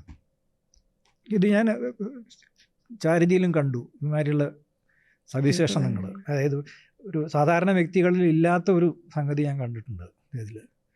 ഇതേമാതിരി ടയർലെസ് ആയിട്ട് വർക്ക് ചെയ്തിരുന്ന മനുഷ്യനായിരുന്നു. അഭ്യാസികൾക്ക് വേണ്ടിയിട്ടും സിറ്റിംഗ് കൊടുക്കാനും മിഷൻ ഡെവലപ്പ് ചെയ്യാനും ഒക്കെ ആയിട്ട് ജീവിതം മുഴുവൻ ഒഴിഞ്ഞു വെച്ചിട്ടുള്ള ഒരു മനുഷ്യനായിരുന്നു. അപ്പോൾ അത് കാണുമ്പോൾ നമുക്ക് വേറൊന്നും ആലോചിക്കാനില്ല. ഈ ഒരു ടൈറ്റിലല്ല, ഞാൻ വേറെ ഒരുപാട് ടൈറ്റിൽസൊക്കെ ഞാൻ മനസ്സിൽ വെച്ചിരുന്നു. പക്ഷെ അതൊക്കെ കഴിഞ്ഞ അവസാനം ഇതിലാണ് വന്ന് നിന്നത്. ഇപ്പോൾ ഈയിടെയായിട്ട് ബ്രദറിൻ്റെ സ്പീച്ചസ് കേൾക്കുമ്പോൾ മെയിനായിട്ട് ക്വാണ്ടം സയൻസും സ്പിരിച്വാലിറ്റിയും കൂടെ റിലേറ്റഡ് ആയിട്ടുള്ള കുറേ ആ ഒരു സബ്ജക്റ്റിലേക്ക് എങ്ങനെയാണ് പെട്ടെന്ന് സബ്ജക്റ്റിലേക്ക് വന്നത്? എന്താ വെച്ചാൽ എനിക്ക് പൊതുവേ വായനാശീലമുണ്ട്. ഇപ്പം മുമ്പെയൊക്കെ ഞാൻ വായിച്ചിരുന്നത് ടെക്നിക്കൽ സബ്ജക്ട്സും അല്ലെങ്കിൽ നോവൽ അങ്ങനെയുള്ള കാര്യങ്ങളൊക്കെയാണ് വായിച്ചിരുന്നത്, എനിക്കിഷ്ടമായിട്ട് ഞാൻ വായിച്ചിരുന്ന കാര്യങ്ങൾ. ഒന്നാമത്തെ കാര്യം, നോവലിലേക്കുള്ള പ്രതിപത്തിയേക്കാൾ കൂടുതൽ ലാംഗ്വേജ് ഡെവലപ്പ് ചെയ്യണം എന്നുള്ളൊരു ആഗ്രഹം എനിക്കുണ്ടായിരുന്നു ആദ്യം തൊട്ടേ. അപ്പോൾ അങ്ങനെയാണ് ഞാൻ ഇംഗ്ലീഷിലും മലയാളത്തിലും ഒക്കെ വായിക്കാൻ തുടങ്ങിയതും. വെച്ചാൽ പ്രത്യേകിച്ച് നമ്മളിപ്പോൾ അപ്പോൾ അന്ന് എനിക്ക് സ്കൂളിൽ പഠിക്കുന്ന സമയത്ത് എസ്സേ റൈറ്റിങ്ങിനൊക്കെ ഒരുപാട് ഞാൻ പങ്കെടുക്കുമായിരുന്നു, പ്രൈസും വാങ്ങിക്കാറുണ്ട്. പക്ഷെ അതൊക്കെ അതിൻ്റെയൊക്കെ ഫലം കിട്ടുന്നത് ആക്ച്വലി പിന്നെ ഞാൻ ഇതിൽ സോണൽ സെക്രട്ടറിക്ക് ആകുമ്പോഴാണ് ഓരോ സ്ഥലത്ത് നമ്മൾ സംസാരിക്കാൻ പോകുമ്പോൾ ഒക്കെ ആണ് അതിൻ്റെ അന്ന് നമ്മളെ ബിൽഡപ്പ് ചെയ്ത് കൊണ്ടുവന്നതിൻ്റെ കാര്യങ്ങളൊക്കെ പിന്നെയാണ് മനസ്സിലാക്കണത്. അപ്പോൾ അങ്ങനെ വന്നപ്പോൾ ഈ റീഡിങ് ഹാബിറ്റ്സ് വന്നു കഴിഞ്ഞപ്പോൾ കുറച്ച് ഈ ക്വാണ്ടം ഇതിൻ്റെ വീഡിയോസൊക്കെ കാണാൻ തുടങ്ങി. ബാബുജി വിസ്പേഴ്സിൽ മെൻഷൻ ചെയ്യുന്ന ഒറ്റ ബുക്ക് എന്ന് പറയണത് outside surge mark hearts code എന്ന് പറഞ്ഞ് പോൾ പിയർസാൽ എന്ന് പറഞ്ഞ ഒരാൾ എഴുതിയ ബുക്കാണത്. അതെന്താണെന്ന് വെച്ചാൽ ഈ ഹാർട്ടിൻ്റെ സവിശേഷതകളാണ് അദ്ദേഹം ന്യൂറോ സയൻസിൻ്റെ ബേസിസിൽ എക്സ്പ്ലെയിൻ ചെയ്യണത്. അപ്പോൾ ഈ ഹാർട്ട് എന്നുള്ളത് ഭാവന ചെയ്യാൻ പോലും പറ്റാത്ത തരത്തിലുള്ള ഒരു ഇൻസ്ട്രുമെൻ്റാണത്. ഒരുപാട് കാര്യങ്ങൾ അതിൽ അടങ്ങിയിട്ടുണ്ട്. അത് പലപ്പോഴും നമ്മുടെ മെഡിക്കൽ ഫീൽഡിലോ സയൻറ്റിഫിക് ഫീൽഡിലോ പലർക്കും കണ്ടുപിടിക്കാൻ പറ്റിയിട്ടില്ല. പക്ഷേ ഈ ഹാർട്ട്സ് കോഡിൽ അദ്ദേഹം കുറേയൊക്കെ പറയുന്നുണ്ട്. എന്നിട്ട് ബാബുജി എഴുതണം എന്താണെന്ന് വെച്ചാൽ വിസ്പേഴ്സിൽ കുറച്ചെങ്കിലും സയൻറ്റിസ്റ്റ് ഈ ആധ്യാത്മികതയോട് അടുത്ത് വരുന്ന രീതിയിലുള്ള ഒരു ബുക്കാണ് ഈ ഹാർട്ട്സ് കോഡ്. അദ്ദേഹം ഒരുപാട് റിസർച്ചൊക്കെ നടത്തിയിട്ടുണ്ട്. പക്ഷേ ഇനിയും ശാസ്ത്രജ്ഞന്മാർ ഒരുപാട് കാര്യങ്ങൾ കണ്ടുപിടിക്കാനുണ്ട്, അതിന് ഒരുപാട് സമയമാവും, പല കാര്യങ്ങളും ഇനിയും മനസ്സിലാക്കാനുണ്ടെന്നുള്ളത് അദ്ദേഹം മെൻഷൻ ചെയ്യുന്നുണ്ട് അവിടെ. അപ്പോൾ അങ്ങനെ ഒരു കോണ്ടെക്സ്റ്റിലാണ് ഞാൻ ഈ ക്വാണ്ടം ഫിസിക്സ് ഞാൻ വായിക്കാൻ തുടങ്ങണം ചില ഇത്. അപ്പോൾ എനിക്ക് തോന്നി ഈ സബ്ജക്റ്റ് കുറേശ്ശെ നമ്മൾ സ്പിരിച്വാലിറ്റിയിലേക്കാണ് അടുക്കണത് എന്നുള്ളത് മനസ്സിലായി. ഇന്നിപ്പോൾ ഒന്നാമത്തെ കാര്യം ഇന്ന് ക്വാണ്ടം സയൻസ് എന്തിനാണ് അവർ പറയണത് എന്താ വെച്ചാൽ this material world is an illusion എന്നാണ് അവർ പറയണത്. ഇതല്ലേ നമ്മൾ സ്പിരിച്വാലിറ്റിയിൽ പറയണത്, മായയാണെന്നല്ലേ പറഞ്ഞിരിക്കണേ, അല്ലേ? അതങ്ങനെ വരുന്നുണ്ട് അതിൽ.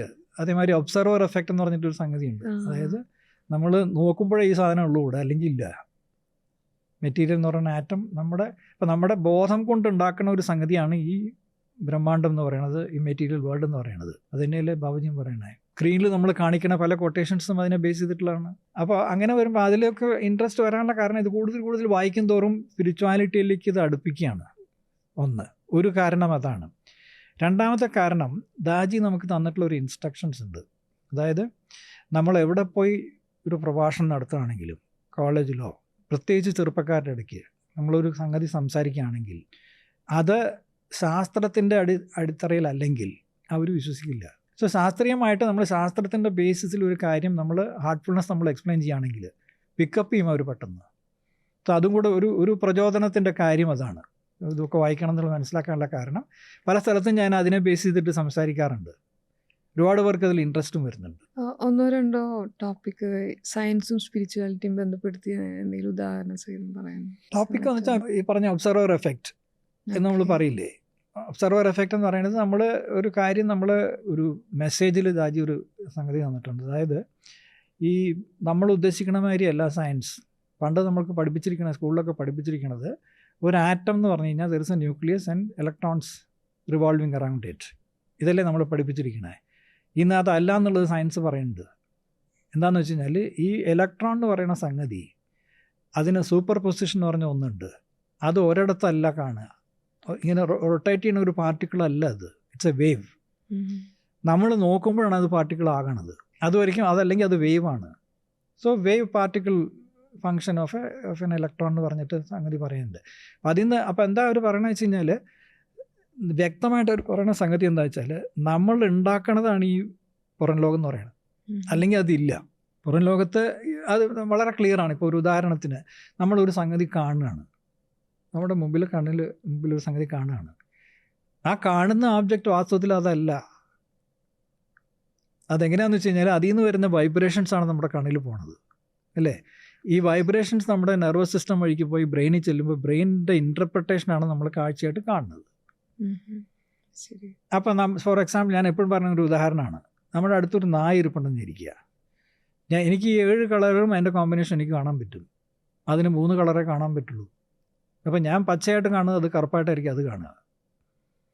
കാരണം കണ്ണല്ലേ ഇത്, ഉള്ളിലുള്ള ബ്രെയിനിലേ കാണിക്കണേ, അല്ലാണ്ട് കണ്ണല്ലല്ലോ കാണണേ. ഇപ്പോൾ നമ്മുടെ ഈ സെൻസസ് എന്ന് പറയുന്നത്, ഇന്ദ്രിയങ്ങൾ എന്ന് പറയുന്നത്, ദേ ആർ ഓൺലി വൈബ്രേഷൻ ഡിറ്റക്ടേഴ്സാണ്. കാതിൽ കൂടുന്ന വരുന്ന വൈബ്രേഷൻ കാത് പിക്കപ്പ് ചെയ്ത് ബ്രെയിനിൽ കൊണ്ടുവരുമ്പോൾ ബ്രെയിൻ ഇൻ്റർപ്രിറ്റ് ചെയ്യുന്നതാണ് നമ്മൾ വോയിസ് ആയിട്ട് കേൾക്കുന്നത്. അതേമാതിരി കണ്ണിൽ കൂടെ വരുന്ന വൈബ്രേഷൻ ബ്രെയിനിൽ പോകുമ്പോഴാണ് നമ്മൾ കാഴ്ചയായിട്ട് കാണുന്നത്. അതേമാതിരിയാണ് സ്മെല്ല് വരണത്. അതേമാതിരി പാർട്ടിക്കിൾസ് വരുന്ന സമയത്ത് ഉള്ളിൽ പോയിട്ട് അതിൻ്റെ സെൻസേഷൻ ബ്രെയിൻ ഇൻ്റർപ്രിറ്റ് ചെയ്യുന്നതാണ് നമ്മൾ സ്മെല്ലായിട്ട് നമുക്ക് മനസ്സിലാക്കുന്നത്. അപ്പോൾ ഇതല്ലേ സ്പിരിച്വാലിറ്റി. ഇദ്ദേഹം പറയണതല്ലേ, പഞ്ചേന്ദ്രിയങ്ങൾ ക്ലോസ് ചെയ്യാനല്ലേ പറയണത്. കണ്ണടച്ചിരുന്ന് നിങ്ങൾ ചിന്തകളുടെ പിന്നാലെ പോരെന്നല്ലേ പറയണത്. എന്തുകൊണ്ടാണ് ചിന്തകളുടെ പിന്നാലെ പോരെന്ന് പറയണത്? ചിന്തകളുടെ പിന്നാലെ പോയാൽ ആ ചിന്തകൾ നിങ്ങളെ കൊണ്ടെത്തിക്കുന്നത് ഇന്ദ്രിയങ്ങളിലാണ്. ആ ഇന്ദ്രിയങ്ങൾ വഴി നിങ്ങൾ പുറം ലോകത്തേക്ക് പോകുകയാണ്. പക്ഷെ നിങ്ങളുടെ സത്യാവസ്ഥ എന്ന് പറയുന്നത് നിങ്ങളുടെ ഉള്ളിലുള്ള ഹാർട്ടും അതിൻ്റെ കണക്ഷനുമാണ്. ആ കണക്ഷൻ എന്താണ്? സ്റ്റിൽനെസ് ആണ് മാസ്റ്റർ പറയണത്, അല്ലേ? നിശ്ചലമായിട്ടുള്ള സംഗതിയാണ് റിയാലിറ്റി എന്ന് പറയുന്നത്. അപ്പോൾ ആ നിശ്ചലമായിട്ടുള്ള സംഗതി നമ്മൾ കാണണമെങ്കിൽ നമ്മൾ ഇത് ഡിസ്കണക്ട് ചെയ്യണ്ടേ. ഇത് ഡിസ്കണക്ട് ചെയ്താൽ ഇപ്പം നമ്മുടെ നമുക്ക് എന്താ പറ്റണേന്ന് വെച്ച് കഴിഞ്ഞാൽ, നമുക്ക് ഈ റിയാലിറ്റി നമ്മൾ ദിവസവും കാണുന്നുണ്ട്. എപ്പോഴാന്ന് വെച്ച് കഴിഞ്ഞാൽ നമ്മുടെ ഡീപ്പ് സ്ലീപ്പ് സ്റ്റേറ്റിൽ. അവിടെ ഒന്നുമില്ല, ബ്ലാങ്കാണ്. അതാണ് വാസ്തവത്തിലുള്ളത്. അതാണ് ശരിക്കുള്ള റിയാലിറ്റി എന്ന് പറയുന്നത്, അതാണ്. പക്ഷെ നമ്മളെന്താ പറ്റണമെന്ന് വെച്ചാൽ ആ സമയത്ത് നമുക്ക് ബോധമില്ല. അപ്പോൾ അത് ക്യാപ്ചർ ചെയ്യാൻ പറ്റണില്ല, പിടിക്കാൻ പറ്റണില്ല, മനസ്സിലാക്കാൻ പറ്റുന്നില്ല. പക്ഷെ നമ്മൾ ഉദ്ദേശിക്കുന്നത്, മെഡിറ്റേഷൻ കൊണ്ട് നമ്മൾ ഉദ്ദേശിക്കുന്നത് എന്താ? ആ സ്റ്റിൽനെസ്സിലേക്ക് എത്താനാണ് നമ്മൾ ശ്രമിക്കണേ, അല്ലേ? അപ്പോൾ ഇതൊക്കെയാണ് ഈ സയൻസിൽ വരുന്ന കാര്യങ്ങൾ. ഇതൊക്കെയാണ് ഈ ഒബ്സർവർ എഫക്റ്റ്. അതേമാതിരി സയൻസിൽ പറയുന്ന ഒരു സംഗതി എന്താണെന്ന് വെച്ച് കഴിഞ്ഞാൽ, there is something called quantum entanglement. അതെന്താണെന്ന് വെച്ച് കഴിഞ്ഞാൽ അവർ സയൻറ്റിഫിക്കായിട്ട് കണ്ടുപിടിച്ച സംഗതി, ഒരു ആറ്റം, ഫോട്ടോണാണ്. ഒരു ഫോട്ടോൺ എടുത്തിട്ട് അവർ 2ആയിട്ട് സ്പ്ലിറ്റ് ചെയ്യാണ്. സ്പ്ലിറ്റ് ചെയ്ത് കഴിഞ്ഞിട്ട് ഇത് ഡിസ്റ്റൻസിൽ കൊണ്ടുപോവാണ്. അവർ കണ്ട സംഗതി എന്താണെന്ന് വെച്ച് കഴിഞ്ഞാൽ, ഇതിൽ എന്ത് സംഭവിച്ചാലും ഇത് റിയാക്ട് ചെയ്യും. അത് even if it is at the end of the universe. അതാണ് ക്വാണ്ടം എൻറ്റാങ്കിൾമെൻ്റ് എന്ന് അവർ പറയണേ, അല്ലേ? അതായത് അതിൻ്റെ അർത്ഥം എന്താണെന്ന് വെച്ചാൽ, ഏതെങ്കിലും ഒരു പാർട്ടിക്കിൾ, ഒരുമിച്ചിരുന്ന ഒരു പാർട്ടിക്കിൾ നമ്മൾ സ്പ്ലിറ്റ് ചെയ്ത് എവിടെ കൊണ്ട് വെച്ചാലും അത് തമ്മിൽ കണക്ഷൻ ഉണ്ടെന്നാണ് പറയണേ. ഇതിങ്ങനെ മൂവ് ചെയ്താൽ അത് അവർ പറയണമെന്ന് വെച്ചാൽ അതിൻ്റെ ടൈം ഗ്യാപ്പ് പോലും ഇല്ല. അവിടെ മൂവ് ചെയ്യണമെന്ന് ഉദ്ദേശിക്കുന്ന സമയത്ത് ഇവിടെ വരുന്നതാണ് പറയണേ. മാസ്റ്റർ എന്നിട്ട് അതിന് നമുക്കൊരു മെസ്സേജിൽ ഡബിൾ സ്ലിറ്റ് എക്സ്പെരിമെൻ്റ് എന്ന് പറഞ്ഞിട്ട് ഒരു ഇത് കാണിച്ചിട്ടുണ്ടായിരുന്നു. ഇത് പ്രൂവ് ചെയ്യണതാണ്. ഇലക്ട്രോൺസിൻ്റെയും ആറ്റത്തിൻ്റെയും വേവ് പാർട്ടിക്കിൾ തിയറി കൊണ്ടുവരുന്നതാണത്. അതിലെന്താ അവർ പറയണമെന്ന് വെച്ചാൽ ആ എക്സ്പെരിമെൻ്റ് ആക്ച്വലി സ്പിരിച്വാലിറ്റി ടച്ച് ചെയ്യുന്ന എക്സ്പെരിമെൻ്റാണിത്. ആ ഡബിൾ സ്ലിറ്റിൽ കൂടെ പോണ സമയത്ത്, പാർട്ടിക്കിൾ പോണ സമയത്ത് അപ്പുറത്ത് സ്ക്രീനിൽ വീഴുന്നത് ഒരു ഇൻ്റർഫിയറൻസ് പാറ്റേൺ ആണ്, ഇങ്ങനെ സ്ട്രൈപ്സ് മാതിരി. ഒരു പാർട്ടിക്കിളാണ് പോകണമെന്നുണ്ടെങ്കിൽ ഒരു ലൈനേ വരാൻ പാടുള്ളൂ. പക്ഷേ അതങ്ങനെയല്ല സംഭവിക്കണേ. എന്താണെന്ന് വെച്ചാൽ ഇത് പാർട്ടിക്കിൾ ഇതിൻ്റെ ഉള്ളിൽ കൂടെ കടന്നു കഴിഞ്ഞാൽ അത് വേവ് ആയിട്ടാണ് വരണേ. ഈ ഹോളിൽ കൂടെ കടന്നു കഴിഞ്ഞാൽ വേവ്സ് തമ്മിലുള്ള ഇൻ്റർഫിയറൻസ് പാറ്റേൺ ആണ് അവിടെ പലതരത്തിൽ കാണുന്നത്. വിച്ച് മീൻസ് നമ്മൾ പാർട്ടിക്കിളായിട്ട് ഇലക്ട്രോൺ ഫയർ ചെയ്താലും അത് പോണത് വേവ് ആയിട്ടാണ്. പക്ഷേ നമ്മളൊരു ഒബ്സർവർ എഫക്റ്റ് കൊടുത്തു കഴിഞ്ഞാൽ അത് നോക്കാൻ തുടങ്ങിയാൽ നമ്മൾ സിംഗിൾ പാറ്റേണേ വരുള്ളൂ.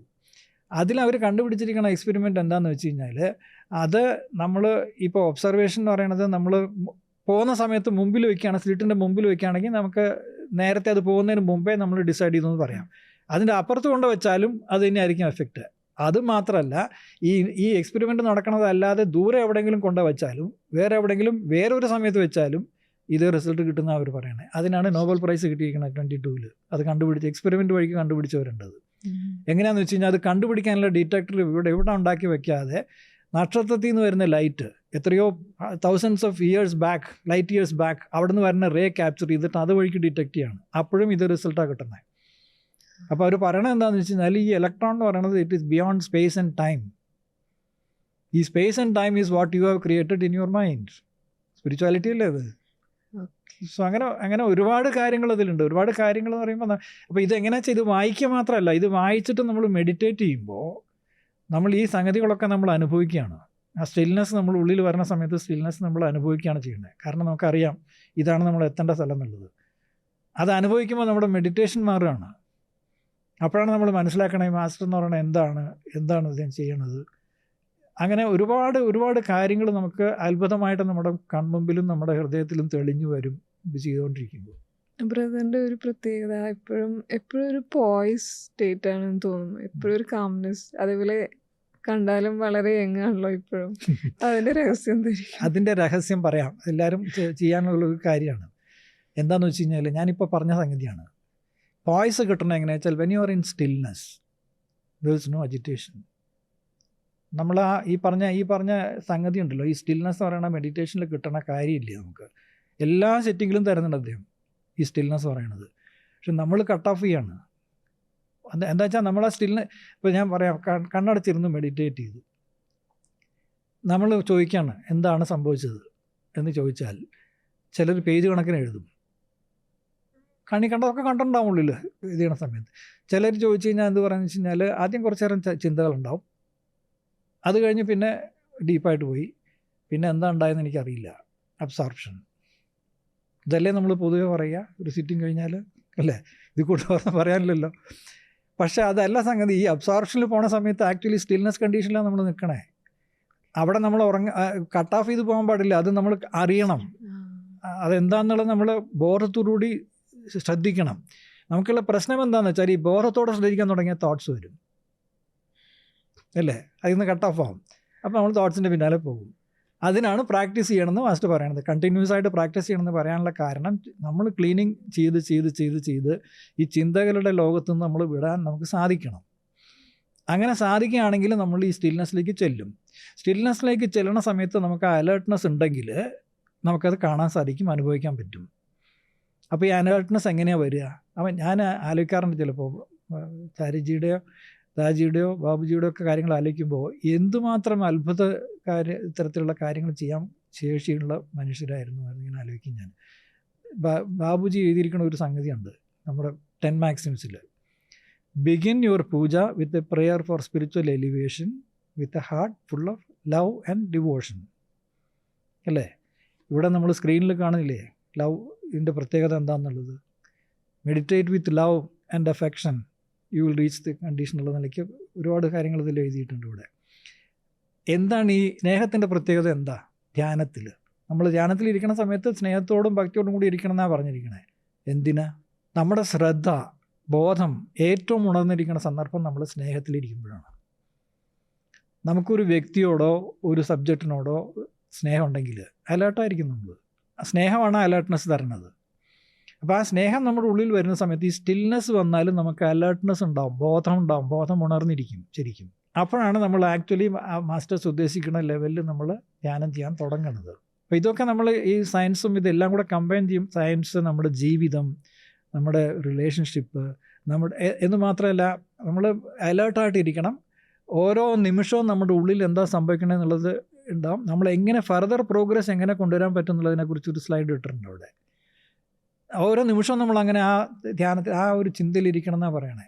ഓരോ നിമിഷവും നമ്മൾ പോളിഷ് ചെയ്ത് എടുക്കാവുന്നത് എങ്ങനെയാണ്, ഫർദർ പ്രോഗ്രസ് എങ്ങനെ നമുക്ക് കൊണ്ടുവരാൻ പറ്റും എന്നതിനെക്കുറിച്ച് നമുക്ക് എപ്പോഴും ചിന്ത വേണമെന്നാണ് അദ്ദേഹം പറയുന്നത്. ആ എപ്പോഴും ചിന്ത വേണമെങ്കിൽ നമുക്ക് അതിനോടൊരു സ്നേഹം തോന്നണം, ആ ഫീലിങ്ങിനോട്. ആ സ്നേഹം തോന്നിയാൽ നമ്മളത് വിടില്ല. അപ്പോൾ എന്ത് പറ്റും വെച്ചാൽ ഇപ്പോൾ പറഞ്ഞില്ല എന്നോട് എങ്ങനെയാണ് ഈ പോയ്സ് ഉണ്ടാവണം. പോയ്സ് ഞാൻ ഉണ്ടാക്കണമല്ല, എനിക്ക് സ്നേഹമാണ്, എനിക്ക് എൻ്റെ ആ സ്റ്റിൽനെസ്സിനോട് എനിക്ക് സ്നേഹമാണ്, എനിക്കത് വിടാൻ എനിക്ക് മനസ്സില്ല, തോന്നില്ല. അതാണ് സംഗതി. മെഡിറ്റേഷൻ്റെ ഒരു റിസൾട്ട് സയൻറ്റിഫിക്കായിട്ട് അവർ പറഞ്ഞിരിക്കണം എന്താ വെച്ചാൽ ഏജിങ് ഉണ്ടാവില്ല എന്നാണ്. കാരണം നമ്മുടെ ഏജ് തുടങ്ങണം മനസ്സിലാണ്. മനസ്സിലിപ്പോൾ ഞാൻ ഇത്ര വയസ്സായി ഇതായി എന്ന് ആലോചിച്ച് കഴിഞ്ഞാൽ യു ബിക്കം ഏജ്. എനിക്കതില്ല, അതിൻ്റെ ഉള്ളിലതില്ല. കാരണം സ്റ്റിൽനെസ് അല്ലേ. സ്റ്റിൽനെസ്സിൽ നമ്മൾ നിൽക്കുമ്പോൾ എവിടെ നിന്നാണ് പിന്നെ ഈ ഏജും ടൈമും കാര്യങ്ങളും ഒന്നും ഉള്ളിലുണ്ടാവില്ല. പോണമായിരിക്കും പോട്ടെ എന്നായിരിക്കും, ഇരിക്കണമായിരിക്കും ഇരിക്കട്ടെ എന്നായിരിക്കും, നന്നായിട്ട് ഇരിക്കണം എന്നായിരിക്കും. അതോ എവിടെയും നമുക്ക് ബോഡിയിലോ മൈൻഡിലോ എവിടെയും അത് റിഫ്ലക്റ്റ് ചെയ്യില്ല. That is actually constant remembrance. അത് ആ ഫീലിംഗ് വരുന്ന വെച്ചാൽ നമ്മൾ മാസ്റ്റർ വിചാരിക്കുകയാണ്, ഓരോ സന്ദർഭത്തിലും മാസ്റ്റർ വിചാരിക്കുകയാണ്. നമുക്ക് അങ്ങനത്തെ ഒരു ഇതിന്ന് ഈ തോട്ട് എവിടെയെങ്കിലും സ്റ്റിൽനെസ്സിൽ നിന്ന് മാറിക്കഴിഞ്ഞാൽ ഉടനെ മാസ്റ്ററുടെ വിചാരമാണ്. അപ്പോൾ ഞാൻ ആലോചിക്കും മനുഷ്യൻ എന്തുമാത്രം ത്യാഗം സഹിച്ചിട്ടാണ് അതൊക്കെ ചെയ്യണേ. നമ്മൾ കുറച്ചെങ്കിലും അദ്ദേഹം പറയുന്ന കാര്യങ്ങൾ നമ്മൾ അനുസരിക്കണ്ടേ, കുറച്ചെങ്കിലും നമ്മൾ അദ്ദേഹത്തിനെ തൃപ്തിപ്പെടുത്തണ്ടേ നമ്മുടെ ലൈഫിലെങ്കിലും എന്നുള്ള ഫീലിംഗ് ഒക്കെയാണ് ഉള്ളിൽ വരിക. അപ്പോൾ കഴിയുന്നിടത്ത് എന്ന് മാത്രമല്ല, നമ്മൾ ഈ പോയ്സ് വരുന്നത് എങ്ങനെയാണെന്ന് വെച്ചാൽ നമുക്ക് സ്നേഹമുണ്ടെങ്കിൽ പോയ്സ് ഉണ്ടാവും. കാരണം സ്നേഹമില്ലാത്തടത്തല്ലേ നമുക്ക് ദേഷ്യവും അഹങ്കാരവും മറ്റുള്ളതൊക്കെ വരുന്നത്, അല്ലേ? നമുക്ക് സ്നേഹം മാത്രമേ ഉള്ളൂന്നുണ്ടെങ്കിൽ നമുക്ക് ആരോടാ കോപിക്കാൻ തോന്നുക, ആരോടാ നമുക്ക് വെറുപ്പ് തോന്നുക, ആരോടാ നമുക്ക് വഴക്കിടേണ്ടി വരിക, ഒന്നും ഉണ്ടാവില്ല. ദേഷ്യപ്പെടും ഞാൻ, എന്തിനാ വെച്ചാൽ മറ്റേയാളുടെ ബെനിഫിറ്റിന് വേണ്ടിയിട്ട്. അപ്പോഴും ഉള്ളിലൊന്നും തട്ടില്ല. ഇതിൻ്റെ ഒക്കെ കാരണം മാസ്റ്ററും സിസ്റ്റമാണ്, വേറെ ഒന്നുമില്ല. ഇപ്പം ബ്രദർ ഇപ്പോൾ സംസാരിക്കുമ്പോൾ തന്നെ ഞാൻ ശ്രദ്ധിച്ച് ഓരോ വാക്കിൻ്റെയും അഗാധതയൊക്കെ എത്ര അത് ഇപ്പോൾ സ്നേഹം എന്ന് ഇപ്പോൾ ലവ് ആൻഡ് ഡിവോഷൻ്റെ അർത്ഥം തന്നെ ഇപ്പോൾ ബ്രദർ പറഞ്ഞല്ലോ. എനിക്ക് തോന്നുന്നു ഇതേവരെ കേട്ടിട്ടില്ലാത്തൊരു അർത്ഥമാണ് ഇപ്പോൾ കിട്ടിയത്. അതെന്താ കാരണം എന്ന് പറയാം. അതിനൊരു കാരണം പറയാം. ഞാനിതൊന്നും ആലോചിച്ചിട്ട് പറയണമല്ല, എൻ്റെ ഉള്ളിൽ വരണതാണ്. ഒന്നിനും ആലോചിക്കില്ല. അപ്പോൾ ആലോചിക്കണേയില്ല, എന്താ ചോദിക്കാൻ പോണത്, എന്താ പറയാൻ പോണതിനെ കുറിച്ചൊന്നും ഞാൻ ആലോചിക്കാറില്ല. അതുകൊണ്ടാണ് എന്നോട് കല പറഞ്ഞു ചോദ്യങ്ങൾ എന്നോട് ചോദിക്കേണ്ട, ഇപ്പോൾ പറയുകയും വേണ്ട, എനിക്ക് സ്പോണ്ടേനിയസ് ആയിട്ട് അവിടെ നിന്ന് വരണ സമയത്ത് എന്ത് ആൻസർ വരുന്നു അത് ഞാൻ പറയും. അപ്പോൾ എന്താ വെച്ചാൽ അങ്ങനെ പറയുമ്പോൾ നമ്മൾ എന്താ പറ്റണമെന്ന് വെച്ചാൽ ഞാൻ നേരത്തെ പറഞ്ഞില്ലേ, നമ്മൾ ചോദ്യങ്ങൾ ചോദിക്കുന്നതും മറുപടി പറയണതും ഒക്കെ മാസ്റ്ററുടെ കയ്യിൽ നിന്നാണ് വരിക. അങ്ങനെയുള്ളപ്പോൾ നമുക്ക് ഇതൊക്കെ ഈ പറഞ്ഞ മാതിരി എന്താ പറയുക അഗാധതയിലുള്ള കാര്യങ്ങളാണ് വരിക. കാരണം അദ്ദേഹമാണ് ജീവിക്കുന്നത്, നമുക്ക് ആലോചിക്കേണ്ട കാര്യമില്ല, ഒരു സ്ട്രെയിനും ഇല്ല, ഒന്നുമില്ല. ഈ പബ്ലിക് സ്പീച്ച് ഒക്കെ ചെയ്യാനും ഉള്ള തയ്യാറെടുപ്പൊക്കെ എല്ലാം ഈ രീതിയിൽ. പബ്ലിക് സ്പീച്ചിന് ഞാൻ എങ്ങനെ ചെയ്യാറില്ലെന്ന് വെച്ച് കഴിഞ്ഞാൽ, എൻ്റെ കയ്യിൽ ഒരു ബുക്കുണ്ട്. ഒരു ടോപ്പിക്ക് തന്നു കഴിഞ്ഞാൽ എനിക്ക് അപ്പോൾ സിറ്റിങ്ങിലിരിക്കുമ്പോൾ വരും, അതിനെക്കുറിച്ചൊരു പോയിന്റ് വരും. ഉറങ്ങാൻ കിടക്കുമ്പോൾ ആയിരിക്കും വരുന്നത്, ചിലപ്പോൾ വെറുതെ ഇരിക്കുമ്പോൾ വരും. അതൊക്കെ നോട്ട് ചെയ്യുന്നത്, അതെല്ലാം അങ്ങനെ വരിയായിട്ട് നോട്ട് ചെയ്ത് വെക്കും. എന്നിട്ട് അവിടെ ആ സമയത്ത് അത് ഒരു പ്രാവശ്യം എടുത്ത് നോക്കും. പിന്നെ വരുന്നതാണ് പറയണേ. ചിലപ്പോൾ ആ സ്ട്രക്ചർ തന്നെയായിരിക്കും വരുന്നത്, ചിലപ്പോൾ അതല്ലാതെ അതിൻ്റെ ബിയോണ്ടായിട്ടുള്ള ചില കാര്യങ്ങളായിരിക്കും വരിക. ചിലപ്പോൾ ഓഡിയൻസിൽ നിന്ന് വെറുതെ അവരൊന്നും സംസാരിച്ചില്ലെങ്കിൽ തന്നെ ഓഡിയൻസിൽ നിന്ന് വൈബ്രേറ്ററി ഫീലിങ്സ് വരും.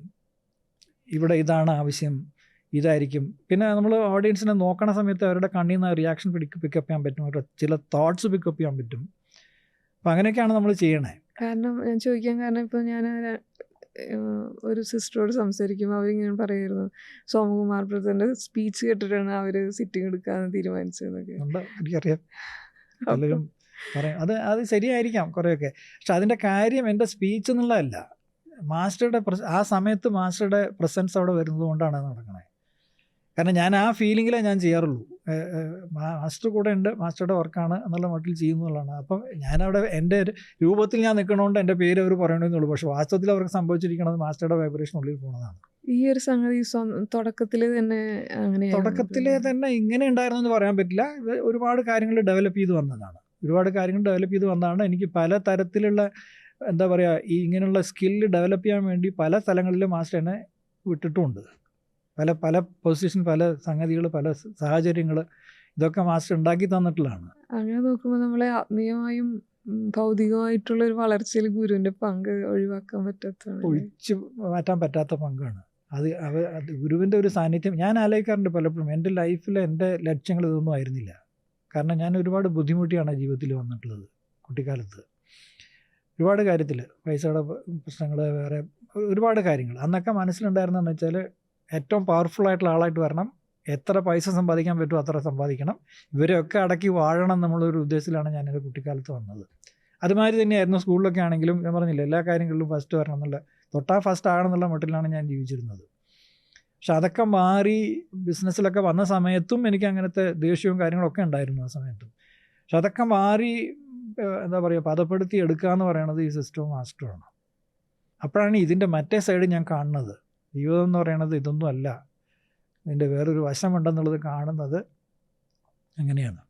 ഓക്കെ, ഇനി മലയാളികളായിട്ടുള്ള എല്ലാ ശ്രോതാക്കൾക്കും കാണികൾക്കും വേണ്ടി ഇത്രയും നാള് ഒരു ആത്മീയ പരിശീലനം ചെയ്ത ഒരാളെന്നുള്ള നിലയ്ക്ക് എന്തൊരു പ്രചോദനമാണ് അങ്ങേക്ക് നൽകാനുള്ളത്? അതായത് പ്രത്യേകിച്ച് യുവാക്കൾക്കും മറ്റുള്ളവർക്കും എല്ലാവർക്കും എനിക്ക് പറയാനുള്ള സംഗതി എന്താണെന്ന് വെച്ച് കഴിഞ്ഞാൽ, നമ്മുടെ ജീവിതത്തിൽ നമുക്ക് പല പ്രശ്നങ്ങളുണ്ടാവും, പലതരത്തിലുള്ള ജീവിത സാഹചര്യങ്ങളിൽ കൂടി നമുക്ക് പോകേണ്ടി വരും.